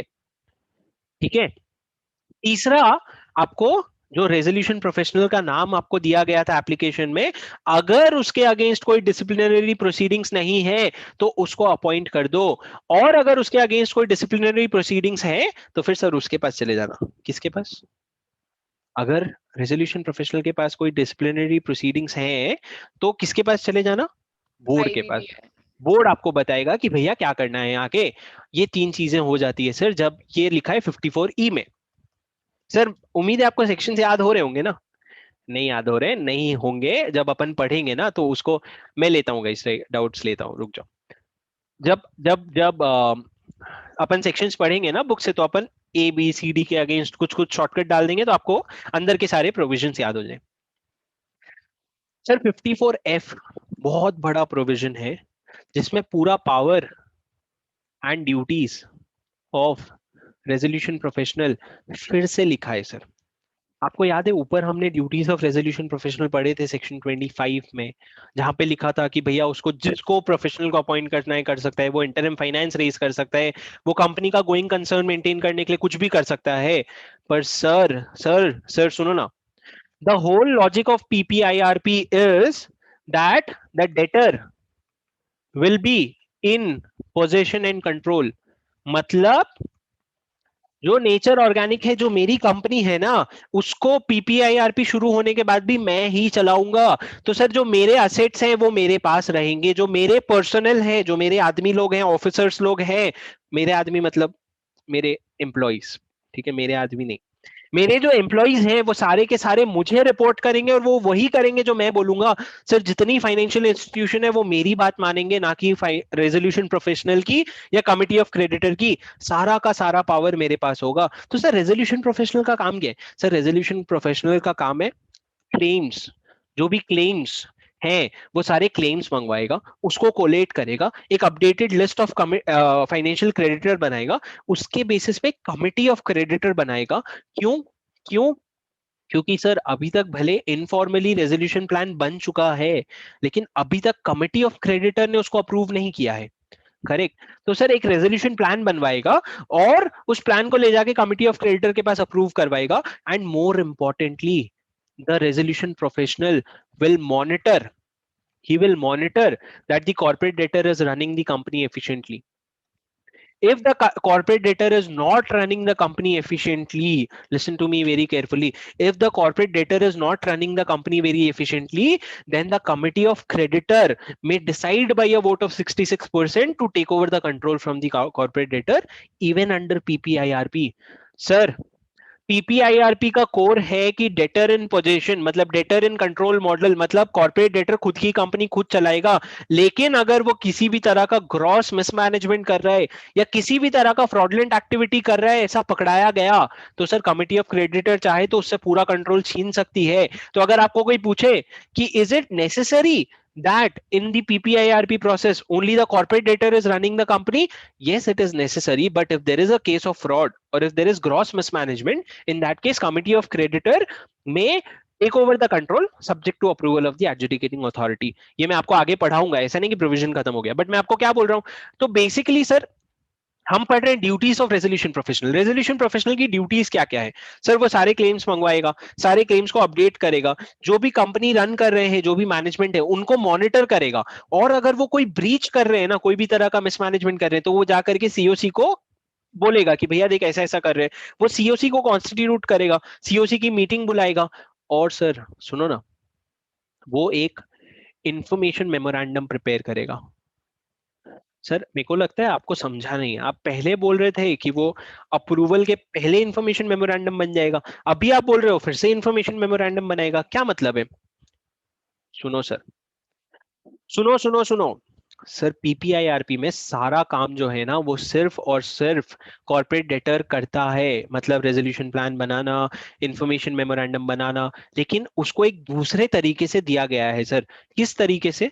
सर यहाँ पे इंफॉर्मेशन मेमोरेंडम बनने के पहले ना पीपीआईआरपी में एक और डॉक्यूमेंट बनता है, उसको बोलते हैं प्रिलिमिनरी इंफॉर्मेशन मेमोरेंडम। ये क्या होता है सर? देखो, रुक जाओ। सर ये प्रिलिमिनरी इंफॉर्मेशन मेमोरेंडम क्या होता है सर? सुनो सर, जब कॉर्पोरेट डेटर का एप्लीकेशन एडमिट हो जाता है ना, पीपीआईआरपी एडमिट हो जाता है ना, तो कॉर्पोरेट डेटर 2 दिन के अंदर अंदर, जिस दिन एप्लीकेशन एडमिट हुआ 2 दिन के अंदर अंदर एक डॉक्यूमेंट देता है जिसको बोलते हैं पीआईएम, प्रिलिमिनरी इंफॉर्मेशन मेमोरेंडम, जिसमें सर लगभग वो सारी डिटेल होती है जो इंफॉर्मेशन मेमोरेंडम में होती है। पर सर इसको प्रिलिमिनरी इंफॉर्मेशन मेमोरेंडम क्यों बोलते हैं sir? Because in information memorandum is a well defined document in the code. What is information memorandum? Something which is prepared by the resolution professional. But sir ये PIM तो कौन कौन बना रहा है? कॉर्पोरेट डेटर बना रहा है ना, तो टेक्निकली तो वो इंफॉर्मेशन मेमोरेंडम नहीं हुआ। तो सर उसको एक नया नाम दिए प्रिलिमिनरी इंफॉर्मेशन मेमोरेंडम, जिसके बेसिस पे रेजोल्यूशन प्रोफेशनल थोड़ा रिवाइज करके, थोड़ा अपडेट करके इंफॉर्मेशन मेमोरेंडम बनाता है। पर सर सवाल ये है, इंफॉर्मेशन मेमोरेंडम की जरूरत ही क्या है जब ऑलरेडी एक बेस रेजोल्यूशन प्लान बन चुका है? जब ऑलरेडी एक base resolution plan corporate debtor ने बना लिया है, तो इंफॉर्मेशन मेमोरेंडम करके बांटेंगे किसको? लॉ ने बोला रुको, रुको जरा, सबर रखो, बताता हूं आगे, वापस यहां आ जाओ। हम कहाँ थे? हम बात कर रहे थे power and duties of resolution professional. Sir उसका सब काम है, बस उसको ये ध्यान रखना है कि मैनेजमेंट बोर्ड ऑफ डायरेक्टर जो है वो अपना काम ठीक से कर रहा है कि नहीं, और अगर उसके अलावा उसको कुछ उंगली करनी है, जैसे उसको कुछ बुक्स ऑफ अकाउंट चाहिए, उसको कोई इन्फॉर्मेशन यूटिलिटी से डेटा चाहिए, वो सब ले सकता है सर, उसको जैसा ठीक लगे, लेकिन affairs of the company will vest with the management. Financial institution सिर्फ उन्हीं की बात मानेंगी, और जो पर्सनल है वो सपोर्ट करेंगे थोड़ा बहुत, लेकिन वो मैनेजमेंट के अंडर ही रहेंगे। ठीक है, अब सुनो सर, ये 54F था ना, 54F के बाद क्या आता है, ये तो तुम बता ही सकते हो ना। सुनो सर, अभी हम कहाँ हैं? हमने पहले 8 चेकलिस्ट देखे, सारे चेकलिस्ट देखे कि सब मीट मीट हो रहा है कि नहीं। उसके बाद हमने रोशन को पूछ लिया, भाई तू रेजोल्यूशन प्रोफेशनल बनेगा क्या? उसने हाँ बोला। हमने फाइनेंशियल क्रेडिटर का भी अप्रूवल ले लिया और हमने बोर्ड ऑफ डायरेक्टर का डिक्लेरेशन भी ले लिया। उसके बेसिस पे हम चले गए एप्लीकेशन देने एडजुडिकेटिंग अथॉरिटी को। एप्लीकेशन के साथ हमने सारे रेजोल्यूशन, डिक्लेरेशन, अप्रूवल सब अटैच कर दिया सर। अब जब एडजुडिकेटिंग अथॉरिटी वो एप्लीकेशन एडमिट कर लेते हैं, उस दिन से शुरू होता है PPIRP, pre package insolvency resolution process. Sir उसके 90 दिन के अंदर मेरे को रेजोल्यूशन प्लान अप्रूव करवाना है। तो सर सबसे पहले तो तीन चीजें होंगी, मोरेटोरियम डिक्लेयर होगा, पब्लिक अनाउंसमेंट होगा, और जो रेजोल्यूशन प्रोफेशनल है वो अपॉइंट हो जाएगा। अब जब रेजोल्यूशन प्रोफेशनल अपॉइंट हो गया सर, उसका काम क्या है? वो बेसिकली कोर काम उसका है committee of creditor banana, claims collate करके, और रेजोल्यूशन प्लान को अप्रूव करवाना। अब सर वो प्रोसेस कैसे होगा, सुनो। जिस दिन पीपीआईआरपी शुरू हुआ ना, जिस दिन कमेंस हुआ ना पीपीआईआरपी, उसके 2 दिन के अंदर अंदर, मैंने आपको ऊपर अभी बताया, 2 दिन के अंदर अंदर कॉर्पोरेट डेटर जो है ना, कॉर्पोरेट डेटर, वो कुछ देगा रेजोल्यूशन प्रोफेशनल को। मतलब मैं शुभम रोशन को, रोशन कौन है सर? रोशन अभी पूरा कंपनी का वो पीपीआईआरपी क्लोज करेगा। तो मैं रोशन को क्या डॉक्यूमेंट दूंगा सर? पहला पीआईएम, प्रिलिमिनरी इंफॉर्मेशन मेमोरेंडम। मतलब मैं बेसिकली उसको एक पूरा डॉक्यूमेंट दे दूंगा जो है इंफॉर्मेशन मेमोरेंडम, लेकिन क्योंकि उसको कॉर्पोरेट डेटर ने बनाया है इसलिए उसको कहते हैं प्रिलिमिनरी इंफॉर्मेशन मेमोरेंडम। और दूसरा मैं दूंगा उसको sir list of claims, list of creditors, जो मेरे हिसाब से कंपनी के जो क्रेडिटर्स है ना, वो लिस्ट ऑफ क्रेडिटर्स दूंगा सर। आपको पता है कितने दिन में? 2 दिन में सर। आप समझो 2 दिन में। सर लॉ ने 2 दिन नाम के लिए दिए हैं, 2 दिन में कोई प्रिलिमिनरी इंफॉर्मेशन मेमोरेंडम नहीं बनता है, वो 2 दिन शायद देने में टाइम लगता है, उतना है वो 2 दिन। तो आपको समझना पड़ेगा ये दोनों डॉक्यूमेंट्स रेडी होते हैं जब आप एप्लीकेशन फाइल करने जा रहे हो उसको पहले। क्योंकि अगर मैंने आज एप्लीकेशन फाइल किया, कल एडमिट हो गया, तो 2 दिन के अंदर मेरे को इन्फॉर्मेशन मेमोरेंडम देना पड़ेगा सर, पीआईएम। और पीआईएम आपको याद है ना, मजाक नहीं है भैया, कंपनी के पूरे फाइनेंशियल पोजीशन, कंपनी के अगेंस्ट कितने डेट्स हैं, कंपनी का क्या केसेस चल रहा है, कितनी सारी कंटिजेंट लाइबिलिटी है, आपको सब बतानी पड़ती है। और ये 2 दिन के अंदर, ठीक है सर, 2 दिन के अंदर देना है। अब सर इसमें 54G में इन्होंने थोड़ा एडिशनल लिखा है कि अगर इस दोनों डॉक्यूमेंट में, जो कि बहुत इंपॉर्टेंट डॉक्यूमेंट है, अगर इन दोनों डॉक्यूमेंट में आप कुछ भी ऐसा गलत स्टेटमेंट देते हो ना, मिस स्टेटमेंट, जिसके वजह से किसी का नुकसान हो जाता है। मतलब क्या सर? मैंने प्रिलिमिनरी इंफॉर्मेशन मेमोरेंडम में दिखाया मेरी रेवेन्यू 100 करोड़ है, पर मेरी रेवेन्यू है 10 करोड़। तो सर मिस स्टेटमेंट कर रहा हूं जिसकी वजह से किसी का नुकसान हो रहा है। तो अगर किसी का लॉस हो रहा है ना, तो सर उसकी भरपाई कौन करेगा पता है? कंपनी का प्रमोटर, या फिर कंपनी के डायरेक्टर्स, या जो भी ऑफिसर्स इन इंचार्ज हैं, या जो भी अगर कोई फर्म है तो उसके रिलेवेंट जो पार्टनर्स हैं वो, या फिर किसी और बंदे ने जिसने ये डॉक्यूमेंट्स ऑथराइज किए थे। मतलब मान लो प्रिलिमिनरी इंफॉर्मेशन मेमोरेंडम मेरी कंपनी का दे तो रहा है, लेकिन मेरी कंपनी का एक एम्प्लॉय दे रहा है, सीएफओ दे रहा है, मान लो सीएफओ दे रहा है, तो सर सीएफओ लायबल होगा। क्यों? क्योंकि उसकी जिम्मेदारी थी कि सारा डॉक्यूमेंट करेक्ट दे, पर वो नहीं दे रहा है, तो it is his responsibility, he have to bear the losses of people. Sir there was no similar provision for CIRP. क्यों सर? क्योंकि सीआईआरपी में इंफॉर्मेशन मेमोरेंडम बनाने की जिम्मेदारी रेजोल्यूशन प्रोफेशनल की थी, पर वहां पे कॉर्पोरेट डेटर की कोई जिम्मेदारी नहीं थी except for cooperating with the resolution professional. यहाँ पे कॉर्पोरेट डेटर एक significant information दे रहा है which has to be true, and that is why there is a clause that if you are stating something which is wrong, then in that case we will not accept it. अब सुनो sir, अब सुनो, थोड़ा patience रखो, बस खत्म हो जाएगा। 54G हो गया सर, जी के बाद क्या आता है? एच। सर एच में इन्होंने चिल्ला चिल्ला करके एक ही चीज लिखी है कि कंपनी का जो मैनेजमेंट है ना, कंपनी का जो मैनेजमेंट है ना, that will rest with the board of director और partner, unlike CIRP wherein तुरंत उन्होंने लिख दिया कि as soon as PPI CIRP is commenced, resolution professional, the management of affairs of the corporate debtor will vest with the resolution professional, यही लिखा हुआ था ना वहां पे। यहाँ पे ऐसा नहीं है सर, यहाँ पे the management of affairs of the corporate debtor will continue to vest with the board of director और partner of the corporate debtor। और सर जो रिस्पॉन्सिबिलिटी कंपनी चलाने के लिए क्या रिस्पॉन्सिबिलिटी होती है? एक तो तुमको तुम्हारे असेट का वैल्यू प्रोटेक्ट और प्रिजर्व करना पड़ेगा, दूसरा आपको अपनी कंपनी गोइंग कंसर्न के हिसाब से चलानी पड़ेगी। ये दोनों लाइबिलिटीज, दोनों काम सर बोर्ड ऑफ डायरेक्टर का है। जो सीआईआरपी में किसका हुआ करता था? रेजोल्यूशन प्रोफेशनल का। तुमको समझ आ रहा है कि नींद आ रहा है ना? लाइक उठ जाओ, और अगर नींद आ रही है जाके मुंह धो के आओ। बहुत इंपॉर्टेंट प्रोविजन है, कमिटी ऑफ क्रेडिटर्स की बात करने वाला हूं, अब सुनो। सर 54I, कहां तक जाना है सर? IGHIJKLMNOP, वो फन। सुनो, 54I क्या है सर? सर 54I है committee of creditors. Sir committee of creditors क्या है? देखो, कोड में कमिटी ऑफ क्रेडिटर्स डिफाइंड है। भले तुम्हारे एप्लीकेशन के पहले तुमने फाइनेंशियल क्रेडिटर का अप्रूवल ले लिया, लेकिन वो कमिटी ऑफ क्रेडिटर नहीं थी। वो तुम्हारे पास जो लिस्ट था उसके हिसाब से तुमने फाइनेंशियल क्रेडिटर का अप्रूवल ले लिया। लेकिन sir committee of creditor code के अंडर फॉर्मली बनेगी। कौन बनाएगा सर? Resolution professional. कितने दिन के अंदर सर? With in 7 days। 7 दिन के अंदर अंदर, 7 days के अंदर अंदर कमिटी ऑफ क्रेडिटर्स बनेंगे। 7 days from admission of application. ठीक है, 7 दिन के अंदर अंदर एक कमिटी ऑफ क्रेडिटर कॉन्स्टिट्यूट होगी, और कॉन्स्टिट्यूशन के 7 दिन के अंदर अंदर सीओसी की मीटिंग होगी। सर ऐसा ही सिमिलर प्रोविजन ऊपर भी था हमारे सीआईआरपी में। तो सीआईआरपी में कमिटी ऑफ क्रेडिटर्स कौन फॉर्म करता है? Resolution professional. यहाँ भी वही फॉर्म करता है। और उसके बाद उसको उनकी मीटिंग कौन बुलाते हैं? Sir resolution professional. यहाँ पे भी वही बुलाता है। और सर सेक्शन 21 करके एक सेक्शन था, सेक्शन 21 याद है? सेक्शन 21 कमिटी ऑफ क्रेडिटर था सर, कि उसमें सर फाइनेंशियल क्रेडिटर होते हैं, ऑपरेशनल क्रेडिटर नहीं होते हैं। फाइनेंशियल क्रेडिटर का कितना वोटिंग शेयर होता है, ऑपरेशनल क्रेडिटर का क्या शेयर होता है, अगर एक बंदा फाइनेंशियल क्रेडिटर और ऑपरेशनल क्रेडिटर दोनों है तो क्या करेंगे, अगर कोई कंसोर्शियम है तो क्या करेंगे, ये सारी चीजें लिखी थी ना sir. It will all be applicable for this case. It will all be applicable. But sir section 21 subsection 1 नहीं एप्लीकेबल होगा। मेरी बात सुनना, सेक्शन 21 पूरा mutatis mutandis, do we have Harshita? Mutatis mutandis apply होगा सेक्शन 21, लेकिन सेक्शन 21 का सबसेक्शन 1 जो है वो अप्लाई नहीं होगा, क्योंकि सेक्शन सबसेक्शन 1 में क्या लिखा था सर? आईआरपी बनाएगा constitution committee of creditor, but यहाँ पे आईआरपी नहीं बनाता है सर, यहाँ पे रेजोल्यूशन प्रोफेशनल बनाता है, क्योंकि हमारा आईआरपी तो है ही नहीं ना इस चैप्टर में। अब सर सुनो, जो एक एक एक 54 जे है, 54 आई बस उतना ही था। खुश हो जाओ क्योंकि जल्दी खत्म होगा ना, बट आगे बहुत सॉलिड कॉन्सेप्ट है, बस अमेजिंग कॉन्सेप्ट। सुनो, 54 जे। सर मैंने आपको क्या बोला था? अफेयर्स। अरे बाबा, कंपनी के अफेयर्स। क्या सोच है यार तुम्हारी? कंपनी के अफेयर्स मतलब कंपनी का काम। कंपनी का काम कौन करेगा सर? कॉर्पोरेट डेटर करेगा।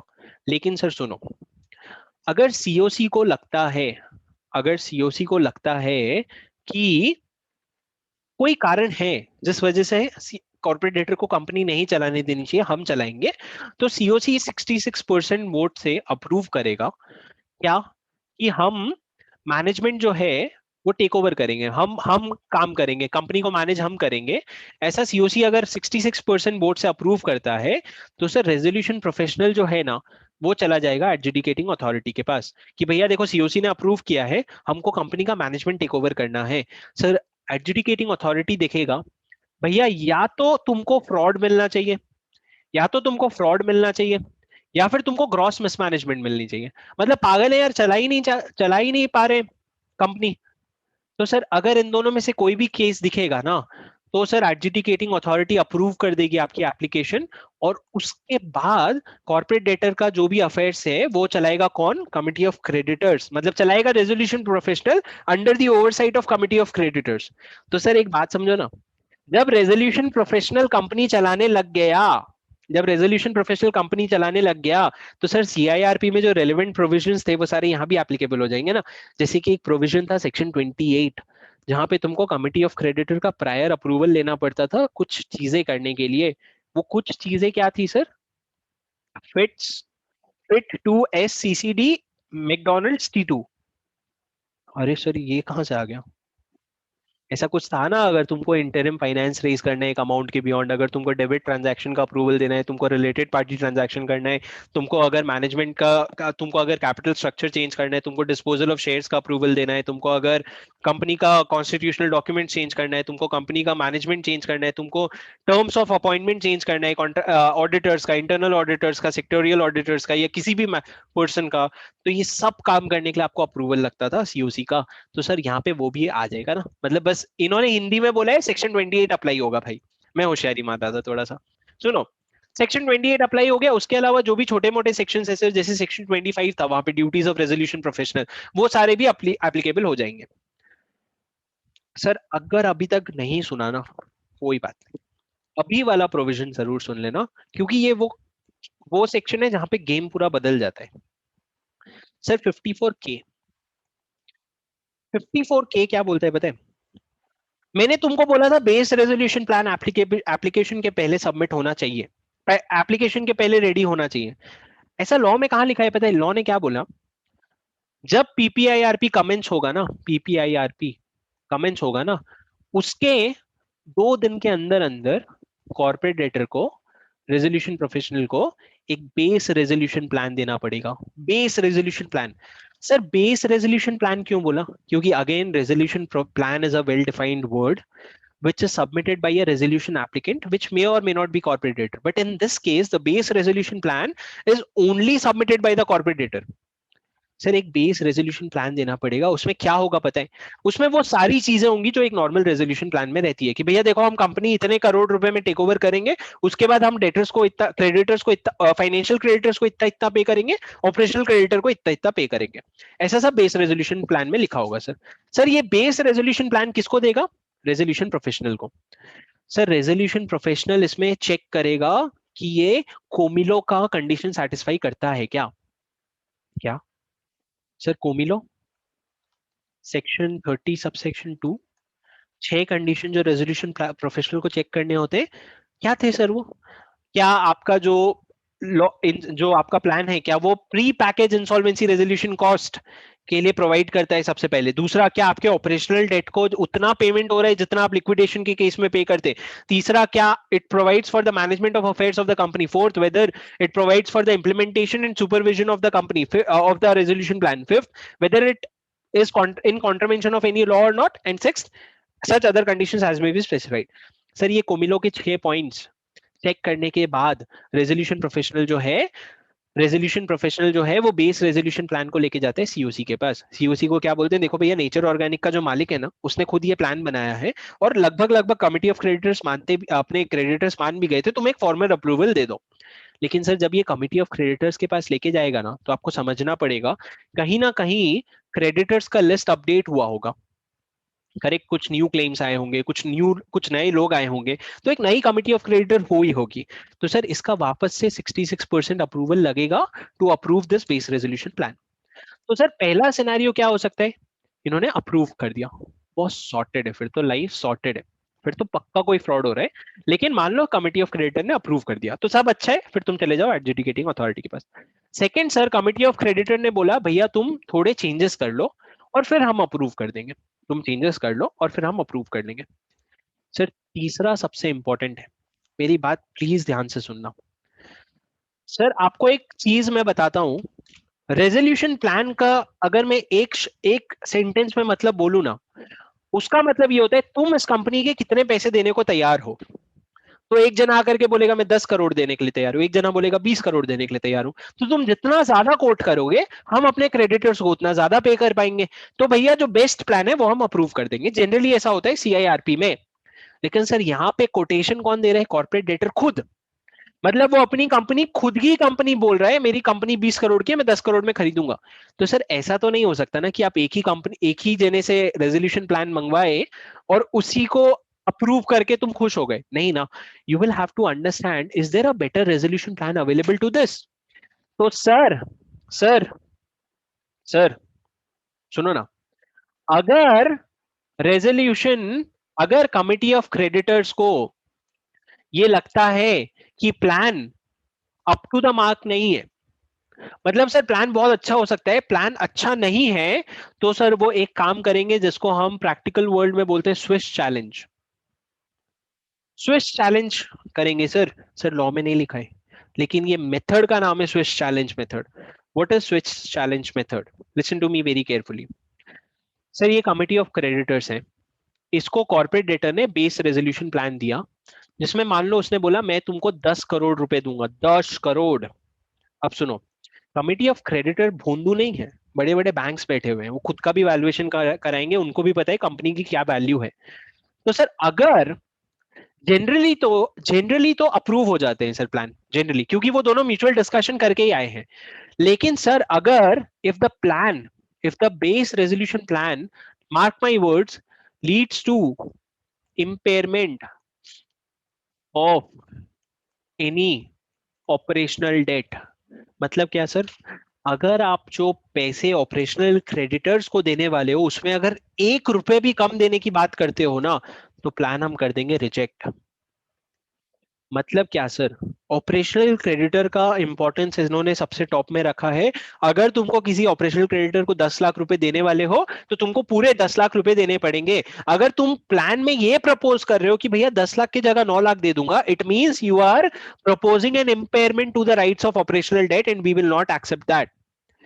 तो सर सुनो ना, जब कॉर्पोरेट डेटर ने एक बेस रेजोल्यूशन प्लान बना लिया और वो हमको जमा ही नहीं, मतलब कमिटी ऑफ क्रेडिटर को जमा ही नहीं, तो कमिटी ऑफ क्रेडिटर क्या करेगी sir? Committee of creditor resolution professional को बोलेगी कि भैया जो तुम्हारे पास प्रिलिमिनरी इंफॉर्मेशन मेमोरेंडम आया था ना, उसके बेसिस पे तुम इंफॉर्मेशन मेमोरेंडम बनाओ और प्रोस्पेक्टिव रेजोल्यूशन एप्लीकेंट्स को बुलाओ रेजोल्यूशन प्लान सबमिट करने के लिए। मैंने क्या बोला सर? सर मैंने क्या बोला?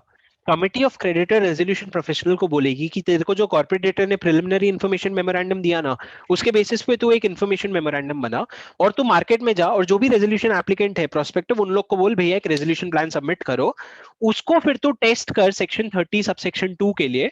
और अगर तेरे को लगता है ठीक है ना, तो तू मेरे पास लेके आ कमिटी ऑफ क्रेडिटर को। मान लो ऐसे सर दो लोगों ने और एप्लीकेशन दिया रेजोल्यूशन प्लान बना के, तो सर अब कमिटी ऑफ क्रेडिटर के पास क्या बचा? एक बीआरपी बचा, एक रेजोल्यूशन प्लान 1 बचा, एक रेजोल्यूशन प्लान 2 बचा। सर ये जो बीआरपी है ना, ये बन जाएगा बेंचमार्क। बेंचमार्क समझ रहे हो? मतलब भैया इतना तो हमको चाहिए ही, तुम इसके ऊपर देते हो तो बात करो। मान लो सर बीआईआरपी में ₹10 करोड़ में कंपनी कंपनी को हम 10 करोड़ का पैसा देंगे, वैसा बीआरपी में लिखा हुआ था। आरपी 1 में इन्होंने लिखा 5 करोड़ रुपए। तो भैया आरपी 1 को छोड़ दो, भूल जाओ। सर अब आरपी 2 ने लिखा x crore, I write x crore, ठीक है, I not write any amount, I write x crore. अब सर जब सुनो ना, सर सुनो ना, अगर एक रेजोल्यूशन एप्लीकेंट का, सुनो ना, मैं नेचर ऑर्गेनिक हूं, मैंने कमिटी ऑफ क्रेडिटर बनाई, मैंने बेस रेजोल्यूशन प्लान दिया जिसमें मैंने 10 करोड़ रुपए प्रपोज किए, ठीक है। सर अब मेरी कंपनी है, टेक्निकली वो मेरे पास रहनी चाहिए, लेकिन मान लो मेरा ऑफर सबको अच्छा नहीं लगा, तो कमिटी ऑफ क्रेडिटर ने बाकी रेजोल्यूशन एप्लीकेंट से भी अब प्रपोजल मंगवाया। तो सर इसने तो, इस बेवकूफ ने तो 5 करोड़ बोला, इसको तो कंपनी मिलने वाली है नहीं। पर सर रेजोल्यूशन प्रोफेशनल 2 जो है ना, पहला केस मान लो इसने बोला 11 करोड़ रुपए, मैं तुमको 11 करोड़ रुपए दूंगा। तो मेरे को बताओ सर, 1 करोड़ रुपए के लिए, for the difference of 1 crore rupees extra, does it make sense to let go of the company and give it to someone else? Oh, absolutely it makes sense. Yeah, it is 1 crore rupees. But law ने बोला, सुनो, the ultimate intention is that the management, the owner of the company remains the owner of the company. So what I'm saying is, जब ये proposal आया ना RP 2 का जिसमें उसने 11 करोड़ का ऑफर दिया, तो सर कमिटी ऑफ क्रेडिटर वापस जाएगी बेस कॉर्पोरेट डेटर के पास और कॉर्पोरेट डेटर को बोलेगी कि भैया देखो 11 करोड़ का ऑफर आया है, क्या तुम मैच करोगे? कॉर्पोरेट डेटर बोलते हैं हाँ हाँ बिल्कुल यार 11 करोड़ ना, ठीक है चलो मैच कर लेते हैं। तो सर 11 करोड़ मैच कर लिया, डील क्लोज। बट सर अगर मान लो कॉर्पोरेट डेटर ने 11 करोड़ के लिए तुरंत मान गए, सुनो सुनो सुनो, मान लो कॉर्पोरेट डेटर 11 करोड़ के लिए तुरंत मान गए, इन्होंने बोला अरे 11 करोड़ क्या, छोड़ो मैं तुमको 12 करोड़ देता हूँ, टेंशन मत लो। तो कमिटी ऑफ क्रेडिटर को लगेगा यार थोड़ी और वैल्यू निकल सकती है, तो कमिटी ऑफ क्रेडिटर वापस जाएगी इस रेजोल्यूशन एप्लीकेंट के पास और बोलेगी भैया देख अभी कॉर्पोरेट डेटर ना 12 करोड़ में मान गया है, क्या तू अपना कोट बढ़ाना चाहता है?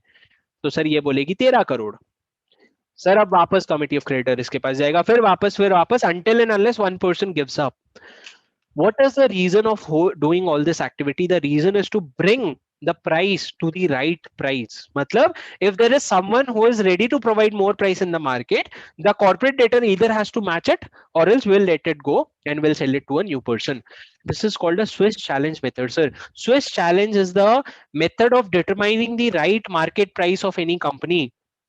So you listen to me very carefully. You have a base resolution plan which is for say 10 crores.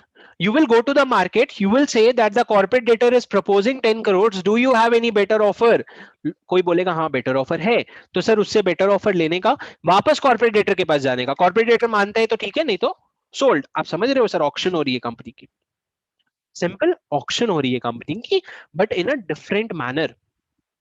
But sir एक बात बताऊं क्या, जब वापस से रेजोल्यूशन एप्लीकेंट जब जब बीआरपी को छोड़ करके कमिटी ऑफ क्रेडिटर डिसाइड करेगी कि मैं नए लोगों से एप्लीकेशन मंगवाती हूँ, तो कमिटी ऑफ क्रेडिटर एक चीज बोलेगा कि भैया हमको कम से कम 20% का डिफरेंस दोगे, 20% का हाइक दोगे तो बात करना, वरना रहने दो।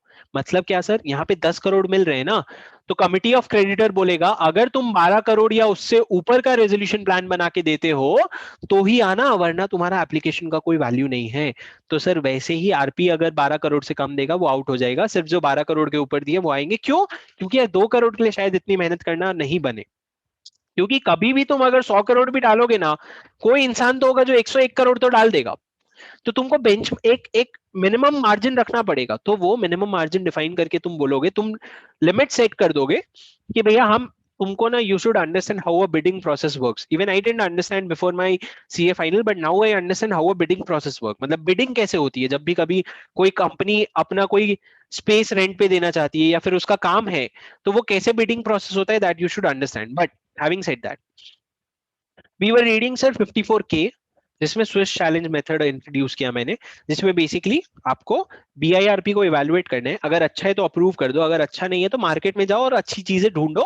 कॉर्पोरेट डेटर को बोलो मैच करेगा क्या, अगर मैच करता है तो सोल्ड, अगर मैच नहीं करता है तो जिसने बेटर कोट किया उसको सोल्ड। समझा क्या? रुक जाओ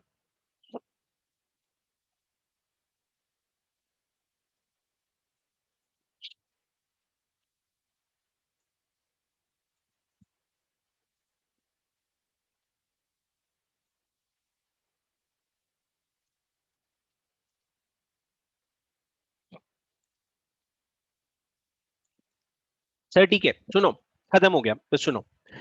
sir corporate debtor, committee of creditor इतना सब नाटक करके या तो प्लान अप्रूव कर देगी। प्लान अप्रूव जैसे ही कमिटी ऑफ क्रेडिटर करेगी सर, तो आपको तो समझ आ गया। फिर रेजोल्यूशन प्रोफेशनल वो प्लान लेके जाएगा एडजुडिकेटिंग अथॉरिटी के पास। एडजुडिकेटिंग अथॉरिटी के पास 30 डेज का टाइम है सर, मैंने आपको बताया टोटल 190 में, 120 में 90 डेज कमिटी ऑफ क्रेडिटर के पास है, 30 डेज एडजुडिकेटिंग अथॉरिटी के पास है। सर या तो वो एडमिट कर देगा या फिर वो रिजेक्ट कर देगा। सर अगर एडमिट किया तो क्या होगा सर, तो एडमिट कब करेगा सर, जब वो फीजिबल होगा।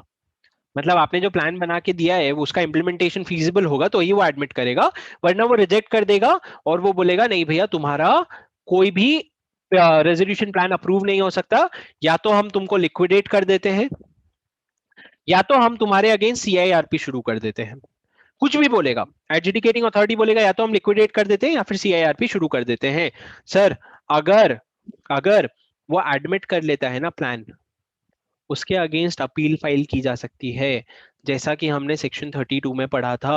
अपील कौन से ग्राउंड्स पे सर, 61 के ग्राउंड्स पे। अगर जो रेजोल्यूशन प्लान है वो लॉ के कॉन्ट्रावेंशन में है या फिर वो ऑपरेशनल क्रेडिटर्स को अपना राइट नहीं देती है या कुछ भी, उन सब केसेस में सर आपका रेजोल्यूशन प्लान के अगेंस्ट अपील जा सकती है। सर और last but not the least, अगर जो भी पूरा पीपीआईआरपी का प्रोसेस चल रहा है ना, उस समय पीपीआईआरपी का प्रोसेस यहां से यहां तक चल रहा है ना, अगर उस दौरान कभी भी ऐसा पता चला कि यार पीपीआईआरपी तो मतलब नहीं है, अपने को सीआईआरपी में शिफ्ट हो जाना चाहिए, तो कमिटी ऑफ क्रेडिटर सीआईआरपी शुरू कर सकती है। सर क्या बोल गए सर आप? सर बहुत टेक्निकल कॉन्सेप्ट था, बहुत नया कॉन्सेप्ट है, पर मैंने अभी जितना आपको पढ़ाया है ना, मैं आपको ये बोल रहा हूँ आपका सारा प्रोविजन कवर हो गया। अब हम एक बार पीपीटी से पढ़ लेते हैं 10 मिनट में, थोड़ी बहुत नई चीजें मिलेगी वो डिस्कस कर लेते हैं, and then I will take your doubts. Is that okay? Let me know when you can see my PPT. Sir मैं आपको बताऊं क्या, बेर एक्ट मतलब जब अभी कंपनी, आप ये मान लो 2 महीने के 2 हफ्ते के अंदर अंदर आपको नोटिफिकेशन आ जाएगा कि क्या क्या अमेंडमेंट्स आपके लिए एप्लीकेबल है। तो सर जैसे ही वो नोटिस आएगा ना, उसमें ये पी पैकेज का पूरा डिटेल दिया होगा। मेरे को पूरा पता है कि वो पूरा का पूरा जो बेर ऑर्डिनेंस है, बेर एक्ट है, उसी को उठा करके डालने वाले। तो सर वो आप शायद नहीं पढ़ पाओगे। क्यों? क्योंकि ऐसा नहीं कि टफ है, उसमें जबरदस्ती लंबे लंबे सेंटेंसेस होते हैं, क्योंकि वो पीपीआईआरपी को बहुत बार लिखते हैं। उन मेरे को तो ऑर्डिनेंस पढ़ के लगा उनको पीपीआईआरपी से बहुत प्यार है। इतनी बार उन्होंने pre package insolvency resolution process, pre package, तुम भी डिफाइन कर लो ना पीपीआईआरपी करके, तुम्हारा क्या जा रहा है। पर बहुत ज्यादा लिखा है सर, बहुत बार रिपीट किया है अपने आप को। तो ये जो पीपीटी बना है ना, this is 100%, it includes all the provision. Okay, there is nothing that I have missed, because even I have read from there and I have just made it a little crisp. So try to read from this. If you want, try to take this PPT and convert it in a Word file and howsoever you want to, or make a notes of your own, whatever suits you. But it is a very important provision. Sir, मैं आपको पढ़ाऊंगा, आपका काम है मेरे को shortcut बताना. अगर जैसे 54A बताऊंगा मैं, तो मैं आपको पूरा प्रोविजन बताऊंगा और उसके बाद आप मेरे को बताओगे ए से हम क्या बोल सकते हैं जिससे हमको वो याद हो जाए. सुनो sir, pre package insolvency resolution process. Sir virus amendment and all छोड़ दो, मैंने आपको बताया था टेस्ट रन है, एमएसएमई पे पहले लगाएंगे, अगर होता है तो बाकी सब पे भी लगा लेंगे. और एमएसएमई पे ही क्यों सबसे पहले लगाया वो मैं आपको बता दूंगा. सर इसमें इनका सबसे इंपॉर्टेंट ऑब्जेक्टिव ये था to come up with a manner which is least disruptive to the continuity of the business, which is true, because अगर मैं नेचर ऑर्गेनिक का मालिक हूं तो मैं जब तक कंपनी चला रहा हूं तो it is the least disruptive method. अगर किसी और को दे दे रहे हैं तो वो कहां से चलाएगा. करेक्ट. सर इन्होंने अमेंडमेंट क्या क्या किया, सबसे पहले सर सेक्शन 4 क्या था कि डिफॉल्ट होने पे, कितने का डिफॉल्ट होने पे तुम सीआईआरपी शुरू कर सकते हो. वहीं पे सर इन्होंने एक प्रोवाइजो डाला जिसमें इन्होंने लिखा कि अगर मिनिमम अमाउंट ऑफ डिफॉल्ट, उतना अमाउंट जो हम प्रिस्क्राइब करेंगे जो 1 करोड़ से कम होगा, अगर डिफॉल्ट हुआ है तो तुम पीपीआईआरपी शुरू कर सकते हो. सर अभी इन्होंने 10 लाख रुपए का अमाउंट बताया है, कुल मिला के अगर 10 लाख रुपए का डिफॉल्ट होता है तो आपके अगेंस्ट पीपीआईआरपी शुरू हो सकता है. सर बेस रेजोल्यूशन प्लान मैंने आपको बताया था कौन बनाता है, corporate debtor. Means a resolution plan which is provided by the corporate debtor under clause लॉज छोड़ दो. Preliminary information, sir. Preliminary information means a memorandum. It should be basically preliminary information memorandum. It means a memorandum which is submitted by the corporate debtor. Pre-package insolvency date मतलब the date on which application is admitted. Sir section 11 में आपको बताता हूँ, अभी सुनो. अभी तक मैंने सेक्शन 11 आपको बताया नहीं. सुनो सुनो सुनो सुनो सुनो सर, सुनो. नीचे जगह है वहीं पे देखो, ऊपर का प्रोविजन मत पढ़ो. सर ऐसा हो सकता है ना कि मैं नेचर ऑर्गेनिक हूँ और मैंने डिफॉल्ट किया, ठीक है, एक फाइनेंशियल क्रेडिटर का, मान लो एक्सिस बैंक का. और जैसे ही मैं एक्सिस बैंक का डिफॉल्ट किया ना, तो मैं एक्सिस बैंक के पास चला गया, मैंने बोला भाई सीआईआरपी मत फाइल कर प्लीज, ऐसा ऐसा है. लेकिन बाजू में एचडीएफसी बैंक है सर, उसको पता चल गया डिफॉल्ट का, वो चला गया सीआईआरपी का एप्लीकेशन फाइल करने अंडर सेक्शन 7. तो सर मेरा सीआईआरपी का एप्लीकेशन फाइल हो गया अगर, तो मैं पीपीआईआरपी कैसे कर पाऊंगा. तो लॉ ने एक सेक्शन 11 बनाया है सर, जिसमें लॉ ने क्या बोला पता है. हे एडजुडिकेटिंग अथॉरिटी, तेरे पास अगर पीपीआईआरपी का एप्लीकेशन पेंडिंग है ना, और सीआईआरपी का भी एप्लीकेशन पेंडिंग है, तो तू पीपीआईआरपी को पहले डिस्पोज करेगा. पहले डिस्पोज करेगा मतलब क्या, तू पहले इसको एडमिट या रिजेक्ट करेगा. मतलब मोस्ट लाइकली तू इसको एडमिट कर लेगा, तो पहले तू पीपीआईआरपी शुरू करेगा, और जैसे ही तू पीपीआईआरपी को पहले डिस्पोज कर देगा, तेरे को सीआईआरपी रिजेक्ट ही करना पड़ेगा. क्यों सर, क्योंकि हम चाहते हैं प्री पैकेज में अगर तुम फॉल होते हो तो तुम प्री पैकेज करो. अगर तुम्हारे अगेंस्ट कोई सीआईआरपी फाइल कर भी देता है तो तुम क्या कर सकते हो. तो सर अगर ये दोनों पेंडिंग है तो पीपीआईआरपी पहले करना. लेकिन सर अगर एडजुडिकेटिंग अथॉरिटी के पास सीआईआरपी की एप्लीकेशन आ गई है, 14 डेज के अंदर उसको एडमिट या रिजेक्ट करना होता है, करेक्ट. लेकिन अगर वो एडमिट या रिजेक्ट नहीं किया है और उसी बीच में, उसी 14 डेज में पीपीआईआरपी के एप्लीकेशन आ जाती है ना, तो भले ही पीपीआईआरपी के एप्लीकेशन बाद में आई है लेकिन पीपीआईआरपी को पहले डिस्पोज करेगा. In short, give priority to applications made under PPIRP provided you have not yet passed an order initiating CIRP. अगर तुमने ऑर्डर पास कर दिया है कि भैया CIRP इनिशिएट करो, या फिर 14 डेज एक्सपायर हो गए, तो कुछ नहीं कर सकते. ये पढ़ो. When an application under section 54C, which is PPIRP, is filed within 14 days of filing any application under section 7, 9, 10, which is pending. Sir, which is pending is very important. In respect of the same corporate debtor, then notwithstanding anything contained in any other section, the A shall first dispose the application under section 53. Similarly, ऊपर भी ये लिखा है, नीचे भी ये लिखा है सर. ठीक है सर. जो प्रोविजन मैंने डिटेल में पढ़ा दिया उसको मैं फटाफट पढ़ाऊंगा. मैंने तुमको क्या बोला था सबसे पहले, सबसे पहली चीज मैंने तुमको क्या बोला था, एप्लीकेशन जो है 54A में एप्लीकेशन जब करोगे तुम, उसके पहले तुम कब कर सकते हो, जब तुम एक कॉर्पोरेट डेटर हो जो एमएसएमई में क्लासिफाइड हो under section 5(7) of the MSME development act 2006. Sir आपको डिफॉल्ट की जरूरत है, हाँ है सर. एक जगह डिफॉल्ट की जरूरत नहीं थी, वॉलंटरी लिक्विडेशन सेक्शन 59, बट यहाँ पे डिफॉल्ट की बहुत ज्यादा जरूरत है. अगर डिफॉल्ट नहीं होगा तो फिर पीपीआईआरपी नहीं शुरू कर सकते. सर मैंने आपको 8 चीजें चेक करने बोली थी, 4 चीजें मैंने लेफ्ट साइड में लिखी थी, वो ये रही. आप कोई भी पीपीआईआरपी या सीआईआरपी खत्म नहीं हुआ होगा पिछले 3 साल में, आप अभी फिलहाल सीआईआरपी नहीं चल रहे, आपके अगेंस्ट लिक्विडेशन ऑर्डर पास नहीं हुआ है और आप 29A में एलिजिबल हो। उसके बाद सर मैंने 4 चीजें लिखी थी राइट साइड में, वो 4 चीजें एक नेक्स्ट स्लाइड में है। सुनो, पहला मैंने क्या बोला सर, फाइनेंशियल क्रेडिटर से तुमको एक इंसॉल्वेंसी प्रोफेशनल का नाम प्रपोज करवाना पड़ेगा और पूरे फाइनेंशियल क्रेडिटर जो 66% इन वैल्यू रिप्रेजेंट करते हैं उनसे अप्रूव करवाना पड़ेगा। दूसरा फाइनेंशियल क्रेडिटर्स का जो है वो नेक्स्ट स्लाइड में है। उसके बाद आपको majority of the board of director से एक डिक्लेरेशन फाइल करवाना पड़ेगा जिसमें वो 3 चीजें बोलेंगे। पहला कि वो जो कॉर्पोरेट डेटर है वो एप्लीकेशन फाइल करेगा नॉट एक्सीडिंग 90 डेज, मतलब वो बोल सकते हैं कि भैया हम 15 दिन के अंदर अंदर एप्लीकेशन फाइल कर देंगे, हम 10 दिन के अंदर अंदर एप्लीकेशन फाइल कर देंगे, बट मैक्सिमम 90 डेज बोल सकते हैं। Second, that the PPIRP is not being initiated to defraud any person. Third, the name of insolvency professional is proposed and approved ऊपर, जिसका नाम प्रपोज अप्रूव है उसका नाम। Last, the members of the corporate director have passed special resolution or at least 3/4 of the total number of partners as the case may be have passed a resolution providing this। एक second, एक second.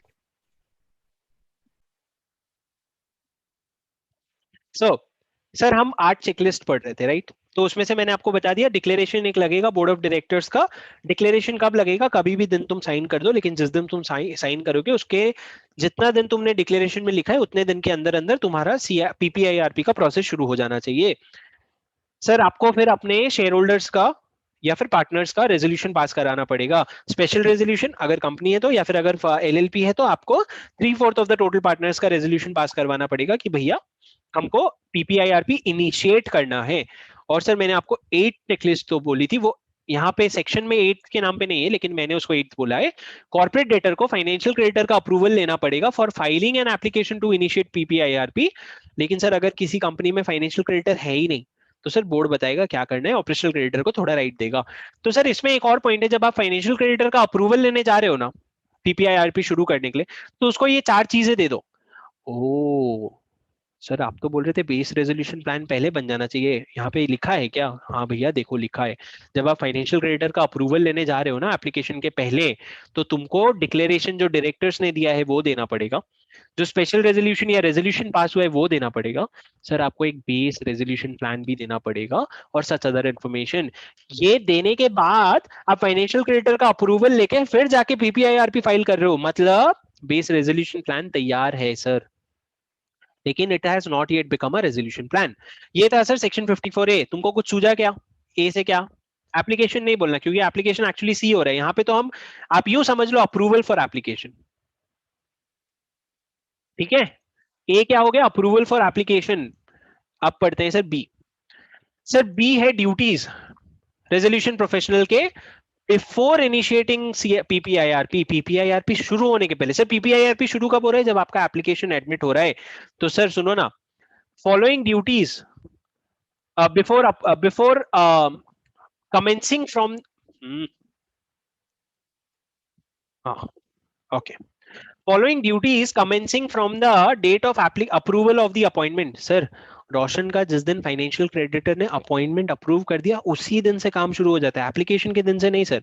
एक report बनाएगा sir जिसमें वो ये देखेगा कि corporate debtor 54A का सारा रिक्वायरमेंट्स मीट करता है कि नहीं, मतलब सर जो 8 चेकलिस्ट है, and that the base resolution plan, जो बेस रेजोल्यूशन प्लान है वो सेक्शन 54 के कंप्लाइंस में है कि नहीं। सर 54K में पढ़ाऊंगा, वो बेसिकली भाई है सेक्शन 30 सब सेक्शन 2 एंड फलाना ढमकाना। दूसरा सर वो फाइल करेगा वो रिपोर्ट्स बोर्ड के साथ एज में बी स्पेसिफाइड। सर ये रिपोर्ट्स जो है वो यहाँ पे इन्होंने लिखा है फाइल करेगा, लेकिन आगे देखेंगे हम कि वो फाइल एप्लीकेशन के साथ ही होता है। यहाँ पे रिपोर्ट बनाया, यहाँ पे रिपोर्ट फाइल किया और सच अदर ड्यूटीज एज में बी प्रेस्क्राइब।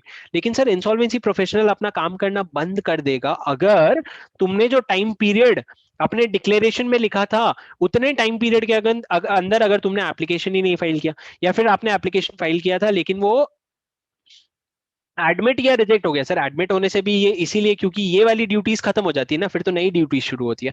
जब एडमिट हो गया तो उसके बाद आप थोड़ी रिपोर्ट बनाओगे कि तुम कंप्लाइंस में हो, तो जब वो एडमिट या रिजेक्ट हो जाता है उसके बाद आपकी ड्यूटी नहीं रही ये सारी चीजें करने की। और जो भी फीस पेबल होगा सर रेजोल्यूशन प्रोफेशनल को, उसको पीपीआईआरपी बोलेंगे। पीपीआईआरपी मतलब क्या, pre package insolvency resolution process cost, जैसे कि हमारा सीआईआरपी कॉस्ट होता था। अब सुनो सर 54B को हम बोल सकते हैं बिफोर पीपीआईआरपी ड्यूटीज। मेरे हिसाब से हिंदी में कुछ बनाए तो ज्यादा अच्छे से याद रहेगा, लेकिन फिर भी A approval for application, B before PPIRP duties, C sir C के अंडर आप फाइनली एप्लीकेशन फाइल कर रहे हो पीपीआईआरपी फाइल के लिए। कौन फाइल कर रहा है सर? कॉर्पोरेट एप्लीकेंट फाइल कर रहा है। किसके बिहाफ में? कॉर्पोरेट डेटर के बिहाफ में। जब सीए फाइल कर रहा है तो वो अपने एप्लीकेशन के साथ, मैंने तीन चीजें बोली थी, यहाँ पे एक और चीज है, चार चीजें अटैच करेगा सर। पहला डिक्लेरेशन जो डायरेक्टर्स ने दिया है, रेजोल्यूशन जो मेंबर ने पास किया, या तो स्पेशल रेजोल्यूशन या फिर रेजोल्यूशन, और तीसरा अप्रूवल ऑफ फाइनेंशियल क्रेडिटर जिससे वो पीपीआईआरपी शुरू कर पाए। तो डिक्लेरेशन, रेजोल्यूशन, अप्रूवल। उसके बाद सर इंसॉल्वेंसी प्रोफेशनल जो प्रपोज्ड है उसका नाम और उसका written consent and his report under section 54B। Sir ऊपर जो वो रिपोर्ट बना रहे हैं ना, जो मैंने बोला, वो एप्लीकेशन के साथ फाइल होगा। तीसरा एक डिक्लेरेशन फाइल होगा कि कोई अवॉइडेबल ट्रांजैक्शन का एग्जिस्टेंस है क्या। चौथा, आपको अपने बुक्स ऑफ अकाउंट से रिलेटेड इन्फॉर्मेशन देने पड़ेंगे। ये चार चीजें आपको अपने एप्लीकेशन के साथ देनी है। जब आप दोगे तो 14 दिन के अंदर या तो एडमिट हो जाएगा या रिजेक्ट हो जाएगा। रिजेक्ट होने के पहले 7 दिन का आपको टाइम मिलेगा। अब अगर कोई रेक्टिफिकेशन करना है, और जिस दिन एडमिट हो जाएगा उस दिन से आपका पीपीआईआरपी शुरू होगा। सर सिंपल है। C application, C how can we do C? Commencement. हाँ, कमेंसमेंट ऑफ पीपीआईआरपी। या फिर आप ऐसा याद कर सकते हो, सीए मतलब कॉर्पोरेट, सी एप्लीकेशन, ठीक है। Whatever sails your boat man, listen. 54C के बाद 54D सर सिंपल है। टाइम लिमिट फॉर कंप्लीशन, 120 दिन के अंदर टोटल पीपीआईआरपी खत्म होना चाहिए। रेजोल्यूशन प्लान जो है वो कमिटी ऑफ क्रेडिटर अप्रूव करेंगे और उसको ए को भेजेंगे विद इन 90 डेज। और no resolution plan is approved by committee of creditor. हाँ okay, this is one point. अगर 90 डेज के अंदर अगर आपका एप्लीकेशन अप्रूव नहीं हुआ ना, तो टर्मिनेशन ऑफ पीपीआईआरपी के लिए फाइल करो। सर जब सीआईआरपी चलता है ना, तो वहां पे अगर आप रेजोल्यूशन प्लान नहीं सबमिट कर पाते हो, तो आपका सीआईआरपी का प्रोसेस आपका सीआईआरपी खत्म हो जाता है, लिक्विडेशन शुरू हो जाता है। रोशन, समझा गया? सीआईआरपी खत्म हो जाता है, लिक्विडेशन शुरू हो जाता है। लेकिन यहाँ पे सर अगर आपका पीपीआईआरपी में तुम प्लान नहीं बना पाए ना, तो तुम्हारा टर्मिनेशन ऑफ पीपीआईआरपी होता है, ना कि लिक्विडेशन। भाई डिफॉल्ट लिक्विडेशन नहीं शुरू हो जाता है। क्यों सर, क्यों बताऊं क्या? क्योंकि यार सीआईआरपी के बाद तुम्हारे पास कोई अपॉर्चुनिटी नहीं है। लेकिन अगर तुम्हारा पीपीआईआरपी सक्सेसफुल नहीं हुआ ना, तो तुम फिर सीआईआरपी में जा सकते हो। करेक्ट? तो तुम पीपीआईआरपी के पास सीधा लिक्विडेशन नहीं कर सकते, तुम सीआईआरपी में जा सकते हो। लेकिन सर सीआईआरपी के पास बात कोई ऑप्शन नहीं है। सर 54E, सर मैंने क्या बोला, जिस दिन आपका ऑर्डर एडमिट हो जाएगा उस दिन एक मॉरिटोरियम डिक्लेयर हो जाएगा, सेक्शन 14 एप्लीकेबल हो जाएगा। 15 के अंदर पब्लिक अनाउंसमेंट जैसा होता है वैसा पब्लिक अनाउंसमेंट हो जाएगा। और 16 के अंदर जो इंटरिम रेजोल्यूशन प्रोफेशनल अपॉइंट होता है उसकी जगह रेजोल्यूशन प्रोफेशनल अपॉइंट हो जाएगा, जिसका नाम दिया था, अगर उसके अगेंस्ट डिसिप्लिनरी प्रोसीडिंग्स नहीं है। अगर कोई डिसिप्लिनरी प्रोसीडिंग्स है तो फिर भैया बोर्ड अपॉइंट करेगा। और जिस दिन मॉरिटोरियम खत्म कब होगा सर? जब आपका पीपीआईआरपी खत्म होता है। ठीक है? ऐसा कुछ याद आ रहा है? पढ़े थे sir? Duties and power of resolution process में ज्यादा टाइम नहीं डालेंगे, कुछ चीजें आपको बताता हूँ। रेजोल्यूशन प्रोफेशनल का काम क्या है सर? उसका काम है सारे क्लेम्स जो confirm the list of claims submitted by corporate debtor. मैंने क्या बोला था, 2 दिन के अंदर अंदर कॉर्पोरेट डेटर को आपको एक तो लिस्ट ऑफ क्लेम्स देना पड़ेगा, और दूसरा आपको पीआईएम देना पड़ेगा। और एक आगे एक और सेक्शन में बोला था 3 दिन, 2 दिन के अंदर बीआरपी भी देना पड़ेगा। तो सर ये जो लिस्ट ऑफ क्लेम्स है ना, उसको कंफर्म करेगा, और उसके लिए उसको जो एक्सेस चाहिए वो उसके पास एक्सेस है। कंफर्म करने के बाद इन्फॉर्म करेगा क्रेडिटर्स को कि उनका क्लेम कंफर्म हो गया है। Updated list of claims maintain करेगा, monitor management of affairs of the corporate debtor, और कमिटी ऑफ क्रेडिटर्स को बताएगा अगर कोई ब्रीच ऑफ ऑब्लिगेशन हुआ है बोर्ड ऑफ डायरेक्टर्स का या पार्टनर्स का। कमिटी ऑफ क्रेडिटर कॉन्स्टिट्यूट करेगा सर, उनके मीटिंग्स कन्वीन करेगा, इंफॉर्मेशन मेमोरेंडम प्रिपेयर करेगा on the basis of preliminary information memorandum submitted under section 54G। ये जो सबमिट हुआ है इसके बेसिस पे इंफॉर्मेशन मेमोरेंडम। और file application for avoidance of transaction sir, PUFE transaction, preferential, undervalued, fraudulent, extortionate credit 43 से 51 याद कर लेना सर, बाय हार्ट हो जाना चाहिए। And such other duties as may be prescribed.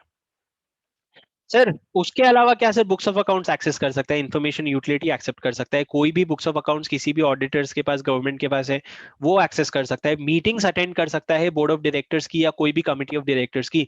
Sir वो मैनेजमेंट ऑफ अफेयर्स में काम नहीं है उसका, लेकिन वो मॉनिटर करना है, तो मॉनिटर करने के लिए उसको मीटिंग्स अपॉइंट कर अटेंड करना पड़ेगा।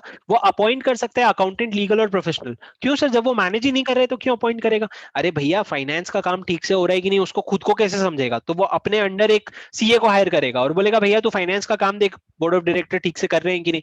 उसके अलावा सर सारे इन्फॉर्मेशन जो भी उसको चाहिए वो कलेक्ट करेगा पिछले 2 साल के, और वो such other actions as may be necessary. This is the power of resolution professional under a pre-packaged insolvency resolution process. Now, duties and powers continued. Sir financial institutions जो भी हैं वो उससे उनको जो भी डेटा चाहिए वो मिल जाएंगे उसको। जितने भी पर्सनल है वो उसको जैसा असिस्टेंस या कॉपरेशन चाहिए वो देंगे। सर यहाँ पे ये नहीं लिखा है कि वो रिपोर्ट करेंगे। ऊपर क्या लिखा हुआ था सर, 25 सेक्शन 25 में लिखा हुआ था कि पर्सनल जो है वो रिपोर्ट करेंगे रेजोल्यूशन प्रोफेशनल को। यहाँ पे रिपोर्ट नहीं करेंगे सर, सिर्फ असिस्ट करेंगे थोड़ा बहुत। और सर फीस जो होगी रेजोल्यूशन प्रोफेशनल की वो वैसी होगी जो डिटरमाइन करेंगे। और सर जो भी फीस होगा वो बेयर करेगा जो डिटरमाइन करेंगे। मतलब इंपॉर्टेंट नहीं है basically sir. 54F duties and powers है। एफ से कैसे याद होगा धैर्य? फालतू के काम, क्या काम है, ठीक है, फालतू के काम है, ठीक है। क्लेम्स करेगा वो, अप्रूव और सब देखेगा। ऐसे ही याद होने यार। ABCD जो ज्यादा अच्छे से डाल दोगे तो नहीं याद होने वाला, लेकिन अपन डी और ई का बनाए क्या? डी तुम समझ लो deadline. Deadline, deadline. E effect of of admission of application. क्या इफेक्ट होगा सर? मॉरिटोरियम डिक्लेयर हो जाएगा, ये हो जाएगा। तो सर ए क्या था? Approval for application. बी क्या था? बिफोर इनिशिएटिंग ऑफ CIRP क्या ड्यूटीज होंगे रेजोल्यूशन प्रोफेशनल के, तो वो बी याद नहीं आने वाला तुमको, कोई मतलब नहीं है निपटा करके। तो बी तुम ये कर लो। अम, अ, बड़े अच्छे लगते। चलो ठीक है, बी पे आते हैं, चलो टाइम नहीं है, सर सुनो। बॉस की ड्यूटीज, बॉस की ड्यूटीज। Makes no sense. सुनो सुनो सुनो सुनो। 54G सर, 2 दिन के अंदर 2 चीजें सबमिट करनी होती है। एक तो लिस्ट ऑफ क्लेम्स जिसमें सारे क्रेडिटर्स का नाम। कॉर्पोरेट डेटर को जो अपने हिसाब से लगता है वो उतना ही इन्फॉर्मेशन देगा सर। और प्रिलिमिनरी इन्फॉर्मेशन मेमोरेंडम देगा जिसमें सारे इन्फॉर्मेशन चाहिए होते हैं जो रेजोल्यूशन प्लान बनाने के लिए। सर अगर उसने इन दोनों डॉक्यूमेंट्स में कोई भी ऐसी चीज दी है, कोई भी ऐसी चीज दी है या फिर नहीं दी है जिसके वजह से किसी पर्सन को लॉस या डैमेज हुआ है, तो सर कंपनी का जो प्रमोटर, डायरेक्टर या पार्टनर है, जो जब ऐसा सब डॉक्यूमेंट सबमिट कर रहे थे वो, या फिर जो ऑथराइज्ड पर्सन है जिसने ऑथराइज किया ये सब डॉक्यूमेंट सबमिट करने के लिए, वो कॉम्पनसेट करेगा सर उन लोगों को जिनका लॉस हुआ है। लेकिन अगर कोई इंसान है जिसने विदाउट नॉलेज या कंसेंट, जिसके नॉलेज के बिना या कंसेंट के बिना ये डॉक्यूमेंट सब रिलीज हुए हैं, तो फिर वो लायबल नहीं है सर।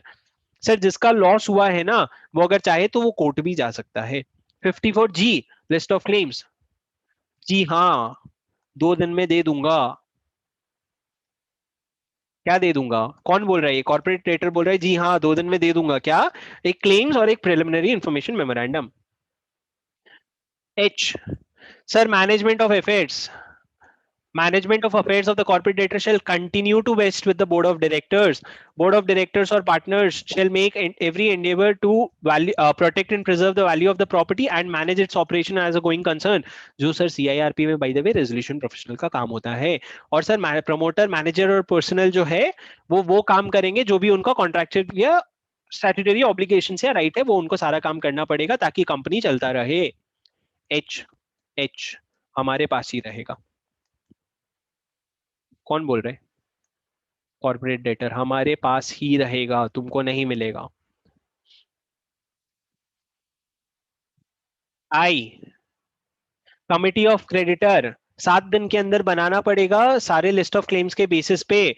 और सर सुनो ना, अगर लिस्ट ऑफ क्लेम्स जो है वो ऑल्टर होता रहेगा, तो sir updated list of claims के बेसिस पे आप कमिटी ऑफ क्रेडिटर्स को भी ऑल्टर करते रहोगे, लेकिन उसके वजह से कोई भी पुरानी डिसीजन इनवैलिडेट नहीं होगी। सर आज मेरे पास लिस्ट ऑफ फाइनेंशियल क्रेडिटर्स है, उसके बेसिस पे मैंने कमिटी ऑफ क्रेडिटर बना दिया। जैसे जैसे हम प्रोग्रेस करेंगे शायद वो लिस्ट चेंज होता रहे, तो उसके बेसिस पे कमिटी ऑफ क्रेडिटर्स भी चेंज होगी, लेकिन उसके वजह से कोई भी पहले कमिटी ऑफ क्रेडिटर्स का एक्शन इनवैलिडेट नहीं होगा। फर्स्ट मीटिंग जो होगा सर वो 7 दिन के अंदर होगा। और सेक्शन 21 जो है वो म्यूटेटस म्यूटेंडस अप्लाई होगा। ये क्या है सर? 54 आई मतलब, ओह दिस इज डिफिकल्ट, कोई हेल्प कर दो यार मेरी। ICOC। इनको भी मौका दे दो। नहीं नहीं नहीं, इसको भी बनाना पड़ेगा, इसको भी कमिटी ऑफ क्रेडिटर्स बनाना पड़ेगा। भैया तुम संभाल लेना, मेरा तो एग्जाम हो गया है, मेरा तो एग्जाम हो गया, तुमको संभालना पड़ेगा। मैं सिर्फ तुमको तरीके बता सकता हूँ याद करने के, याद तुम्ही को करना है। ठीक है, चलो। 54J, wasting management of corporate debtor with the resolution professional. Sir ये क्या बोल रहे हो? अभी तो बात की है ना अपन कि भैया कॉर्पोरेट डेटर का मैनेजमेंट कॉर्पोरेट डेटर के पास ही रहेगा, लेकिन अगर COC by a vote of not less than 66% resolve की जो मैनेजमेंट है वो कॉर्पोरेट वो सीओसी के पास वेस्ट हो जाना, वेस्ट विद रेजोल्यूशन प्रोफेशनल के पास हो जाना चाहिए। तो सर इस वोट के बाद रेजोल्यूशन प्रोफेशनल एप्लीकेशन देगा एडजुडिकेटिंग अथॉरिटी को। एडजुडिकेटिंग अथॉरिटी को अगर ये लगता है कि भैया कोई फ्रॉडलेंट मैनर में ये लोग अफेयर कर रहे हैं या फिर ग्रॉस मिसमैनेजमेंट हो रहा है, तो वो ऑर्डर पास करेगा कि जो कॉर्पोरेट डेटर का मैनेजमेंट है वो रेजोल्यूशन प्रोफेशनल के पास चला जाएगा। और सर जब ये होगा तो section 14, now is a good time. What was section 14? Moratorium. Moratorium. What was section 17? Duties. है Duties. चलो, power and duties 18, power and duties 19, 20। 20 was management. हाँ 19 आपने पढ़ाया नहीं है सर, ये याद है, कोर्स में नहीं है सर, ये याद है। 25 duties of RP, duties of resale. 25 वही है, और 28 क्या है? Prior approval, COC. Prior approval of COC. Sir ये सारे इन्होंने क्लॉज बताए क्योंकि बाकी क्लॉज रेलेवेंट हो गए, लेकिन तुमको इतना याद ही नहीं करना है, ये सारे म्यूटेटिस म्यूटेंडस अप्लाई हो जाएंगे जब तक आपका पीपीआईआरपी खत्म नहीं होता। ये जे, जे में क्या हुआ तुम्हारा, तुम्हारे हाथ से मैनेजमेंट चला गया। जे जेलसी, ज्यादा होशियारी नहीं, वरना गए हो, वरना आपका मैनेजमेंट गए हो। जेलसी, तुमको जैसा suit yourself. A, consideration and approval of the resolution plan. Sir अब अल्टीमेटली क्या हुआ है, कॉर्पोरेट डेटर को ना, सुनो सुनो सुनो, बहुत इंपॉर्टेंट है यार, सुनो। कॉर्पोरेट डेटर ना 2 दिन के अंदर अंदर बेस रेजोल्यूशन प्लान सबमिट करेगा and the resolution professional shall present it to the COC. COC आपको या तो अपॉर्चुनिटी टू रिवाइज करने देगा अप्रूवल करने के पहले, या तो अप्रूवल करने के पहले या फिर वो इनविटेशन मंगवाने के पहले। अगर वो या तो वो अप्रूव करने वाला है या फिर वो किसी और से इनविटेशन मंगवाने वाला है, लेकिन उसके पहले अगर उसका मन करेगा may provide an opportunity to revise. Sir जो resolution plans and BRP, sir and BRP क्यों? सर बीआरपी वो है जो कॉर्पोरेट डेटर ने दिया है, रेजोल्यूशन प्लान वो है जो बाकी लोगों से हमने मंगवाया अगर बीआरपी बहुत अच्छा नहीं था। इनको कंफर्म करना पड़ेगा requirement of section 30 subsection 2 which is कोमिलो, करेक्ट। सीओसी जो है वो प्लान को अप्रूव करेगा if it does not impair any claims owed to the operational creditor. मतलब सर अगर ऑपरेशनल क्रेडिटर को 1 रुपए की भी नुकसान नहीं होती है ना तो वो अप्रूव करेगा। लेकिन अगर सीओसी को लगता है कि बीआरपी जो है, where the COC does not approve the BRP or the BRP impairs any claims, then in that case resolution professional shall invite prospective resolution applicant to submit a resolution plan to compete. Did you mark my word compete? When I said this is a Swiss challenge, basically भैया यहाँ पे competition हो रहा है in such manner as may be specified. This is called a Swiss challenge method. Sir इसमें होता क्या है देखो, रेजोल्यूशन एप्लीकेंट एक रेजोल्यूशन प्लान सबमिट करेगा इनविटेशन के बेसिस पे, जो वो क्राइटेरिया फुलफिल करती है। सर अब जो इनविटेशन उसमें उसको वो उसने सबमिट किया, अब रेजोल्यूशन प्रोफेशनल क्या करेगा, वो प्लान सबमिट करने के लिए रेजोल्यूशन एप्लीकेंट को बेसिस बताएगा कि भैया तुम जो रेजोल्यूशन प्लान बना के दोगे ना उसको हम किस बेसिस पे इवैल्यूएट करेंगे। बेसिस क्या होता है सर, तुम कितना इन्वेस्टमेंट करना चाह रहे हो। जो कॉर्पोरेट डेटर है वो 10 करोड़ का इन्वेस्टमेंट कर रहे हैं, तुम कितना इन्वेस्टमेंट करना चाह रहे हो। तुम अपने ऑपरेशनल क्रेडिटर को कितना पैसा दोगे, कॉर्पोरेट डेटर इतना दे रहा है, और तुम उसको रेलेवेंट इन्फॉर्मेशन दोगे जो भी सेक्शन 29 में इंफॉर्मेशन मेमोरेंडम में जो भी लिखा है रेलेवेंट इन्फॉर्मेशन वो तुमको उसको देना पड़ेगा रेजोल्यूशन प्लान बनाने के लिए। तो सर यहाँ पे अभी तक क्या हुआ है, सीओसी ने डिसाइड किया कि भैया हमको नए लोगों से रेजोल्यूशन प्लान मंगवाने हैं। सर रेजोल्यूशन प्रोफेशनल क्या करेगा पता है, he will present to the COC for evaluation resolution plan जो 30 सबसेक्शन 2 का कंफर्मेशन लेते हैं। सीओसी प्लान्स को इवैल्यूएट करेंगे और जो क्राइटेरिया उन्होंने डिसाइड किए थे उसके बेसिस पे अगर सीओसी को लगता है कि जो रेजोल्यूशन प्लान बाहर वाले लोगों ने सबमिट किया है वो सिग्निफिकेंटली बेटर है बीआरपी से। सर सिग्निफिकेंटली बेटर मतलब 10 करोड़ अगर है यहाँ पे और 10.1 करोड़ है तो नहीं फर्क पड़ेगा, लेकिन सिग्निफिकेंटली बेटर अगर है मतलब 10 करोड़ की जगह मान लो यहाँ पे 30 करोड़ दे दिया इन्होंने, तो सर वो रेजोल्यूशन प्लान ना may be selected for approval, मतलब सीधा अप्रूव कर देंगे, कॉर्पोरेट डेटर को मैच करने का मौका भी नहीं देंगे। लेकिन अगर रेजोल्यूशन प्लान जो सिलेक्ट हुआ है is not considered for approval और does not fulfil the requirement, it shall compete with the base resolution plan and one of them will be selected. The resolution plan selected for approval, as the case may be approved by COC for submission to A, and the approval of resolution plan shall happen by 66% of the committee by testing the visibility and viability. Sir जब आप इसको आराम से पढ़ोगे ना आपको वही process समझ आएगा कि हम पहले बीआरपी को देखेंगे, बेस रेजोल्यूशन प्लान अगर अच्छा है तो अप्रूव कर देंगे, नहीं तो कंपटीशन मंगवाएंगे, कंपटीशन मंगवाने के बाद मैच करेंगे, अगर मैच कर लेता है तो ठीक है, नहीं तो जिसका बेस्ट प्लान है उसको अप्रूवल दे देंगे। सर यहाँ पे अप्रूवल हो गया 54K। When considering the feasibility, sir COC क्या देखेगा, फीजिबिलिटी और वायबिलिटी। अगर किसी को किसी ऑपरेशनल क्रेडिटर का इंपेयरमेंट नहीं होना चाहिए। सर ये एक पॉइंट सुन लो, अगर 10 रेजोल्यूशन प्लान आए और कोई भी ऐसा रेजोल्यूशन प्लान नहीं है जहां पे ऑपरेशनल क्रेडिटर का इंपेयरमेंट हुए बिना काम बन सकता है, मतलब पैसे बहुत कम है और ऑपरेशनल क्रेडिटर को कुछ ना कुछ तो नुकसान सहना ही पड़ेगा, इन दैट केस क्या होगा पता है, उस केस में कमिटी ऑफ क्रेडिटर्स तुमको बोलेगा कि भैया प्रमोटर्स तुम अपना शेयर होल्डिंग थोड़ा डाइल्यूट करो। क्यों? क्योंकि ऑपरेशनल क्रेडिटर का भी नुकसान हो रहा है ना, तुम्हारा भी शेयर होल्डिंग थोड़ा डाइल्यूट करेंगे, हम और पैसे लाएंगे, तुम कंट्रोल में नहीं रहोगे, तुम लोगों ने ऑपरेशनल क्रेडिटर का नुकसान किया है, तुम कंट्रोल में नहीं रहोगे, वो ये पॉइंट कहता है। और जब ये सारी चीजें देख लेंगे तो रेजोल्यूशन प्रोफेशनल प्लान सबमिट कर देगा एडजुडिकेटिंग अथॉरिटी को। Sir claims shall be considered to have been impaired, जो ऊपर इन्होंने लिखा है ऑपरेशनल क्रेडिटर का क्लेम impaired नहीं होना चाहिए, it means that the resolution plan does not provide for the full payment of the confirmed claim as per the updated list। full payment अगर नहीं हो रहा है सर मतलब क्लेम आपका इम्पेयर हो रहा है, अगर क्लेम इम्पेयर हो रहा है तो बहुत मुसीबत है। 54K सीओसी के कानून नखरे बहुत हैं भैया, सीओसी के ऐसे ही नहीं अप्रूव करेगा, तो सीओसी के कानून, कानून का दो मतलब होता है, एक तो लॉ वो भी समझ सकते हो या फिर नखरे तो वो भी समझ सकते हो, सीओसी का जो भी। 54L एडजुडिकेटिंग अथॉरिटी 30 दिन के अंदर अप्रूव करेगा। अप्रूव करने के पहले वो देखेगा कि भैया इफेक्टिव इंप्लीमेंटेशन हो सकता है क्या। जब अप्रूव कर देगा तो सेक्शन 31 का ये प्रोविजन म्यूटेंडस अप्लाई होगा, लेकिन अगर वो कंफर्म नहीं करता है तो 30 दिन के अंदर अंदर रिजेक्ट करेगा। Sir if where the AA has passed an order under section 54J, J क्या था, ज्यादा होशियारी नहीं, मतलब अगर उन्होंने फ्रॉड या मिसमैनेजमेंट किया है और उसके वजह से AA ने ऑर्डर पास किया है and the resolution plan approved by the COC under 54K does not result in change of management और control of the corporate debtor to a person who is not a promoter. मतलब एक बात बताऊं क्या तुमको simple में, अगर तुम्हारे कंपनी में फ्रॉड या मिसमैनेजमेंट हो रहा था जिसके वजह से हमने तुमसे मैनेजमेंट लेकर के रेजोल्यूशन प्रोफेशनल को दे दिया, तो ये बहुत जरूरी है कि जो तुम रेजोल्यूशन प्लान अप्रूव कर रहे हो उसमें पुराने प्रमोटर कंटिन्यू नहीं कर रहे, नए प्रमोटर आ रहे हैं, पुराने प्रमोटर नहीं कंटिन्यू कर रहे हैं। लेकिन अगर तुम्हारे प्लान में पुराने प्रमोटर कंटिन्यू कर रहे हैं ऐसा लिखा है ना, तो ए ऑर्डर पास करेगा कि तुम्हारा प्लान रिजेक्ट हो रहा है और तुम्हारा पीपीआईआरपी टर्मिनेट हो रहा है, या फिर हम चाहें तो लिक्विडेशन भी कर सकते हैं क्योंकि तुमने फ्रॉड और ग्रॉस नेग्लिजेंस किया था, और जो पीपीआईआरपी का कॉस्ट है उसको लिक्विडेशन के कॉस्ट में इन्वॉल्व कर देंगे। सर आपको समझा, अगर एक कंपनी में फ्रॉड या मिसमैनेजमेंट हो रहा है, it is very pertinent that the existing promoter और the existing management of the company do not continue to run the company. So if your resolution plan should have that clause, if it does not have that clause the A will reject your claim.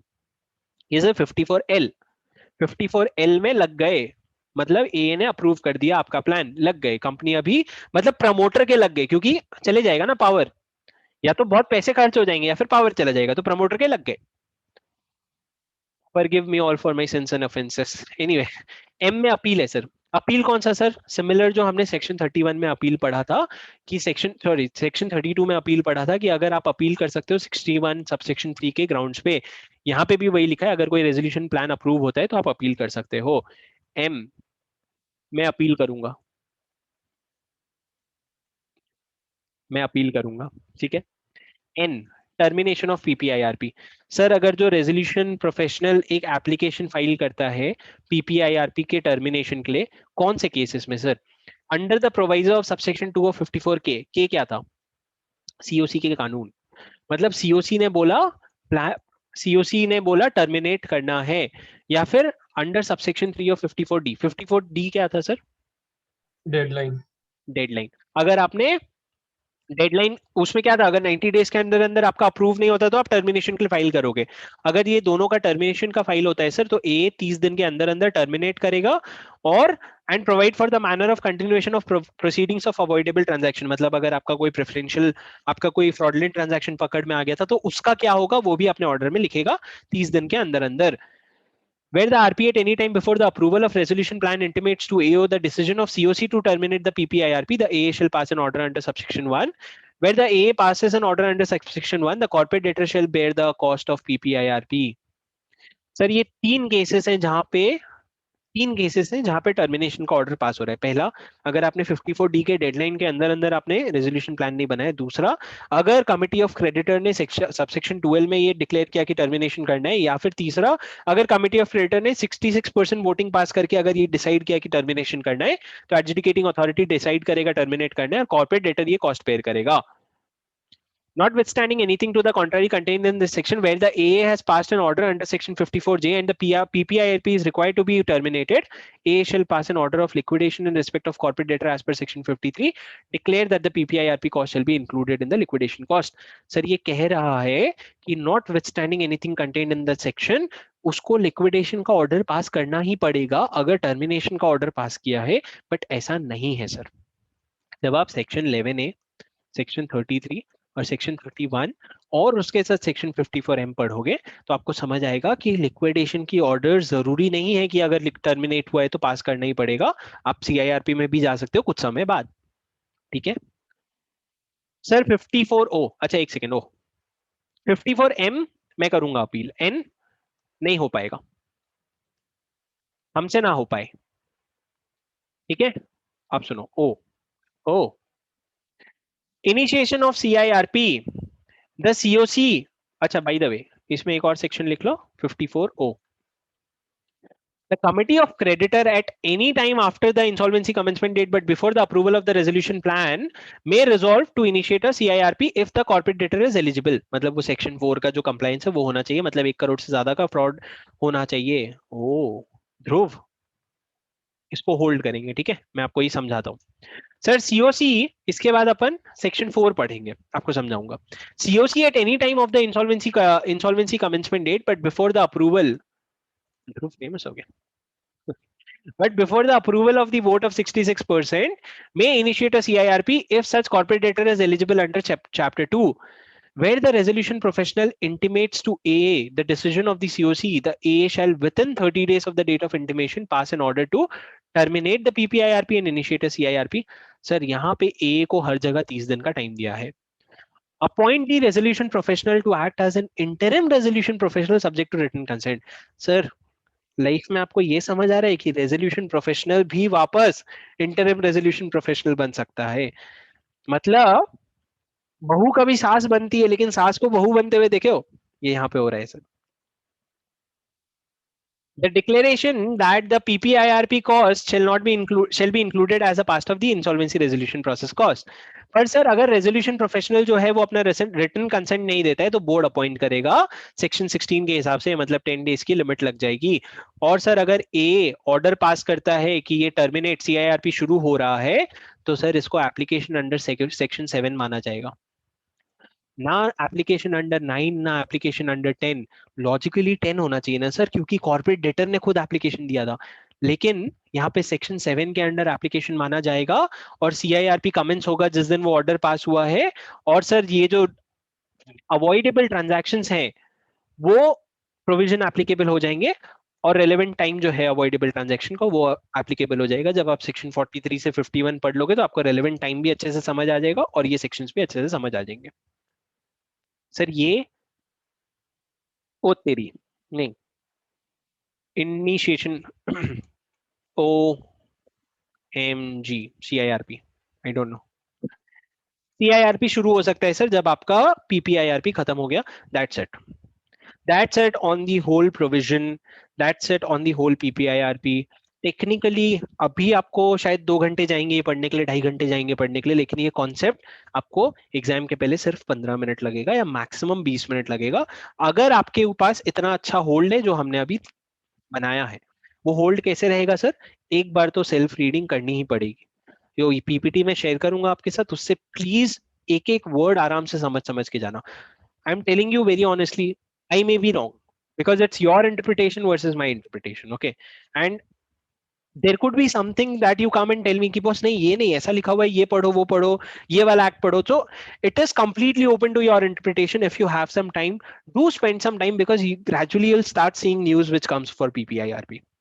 Okay आपको news आते हुए दिखेंगे PPIRP के और आपको वो clauses समझ आने चाहिए. I hope the whole objective of this is clear. Okay चलो guys, I will pause the recording and then will take the class forward.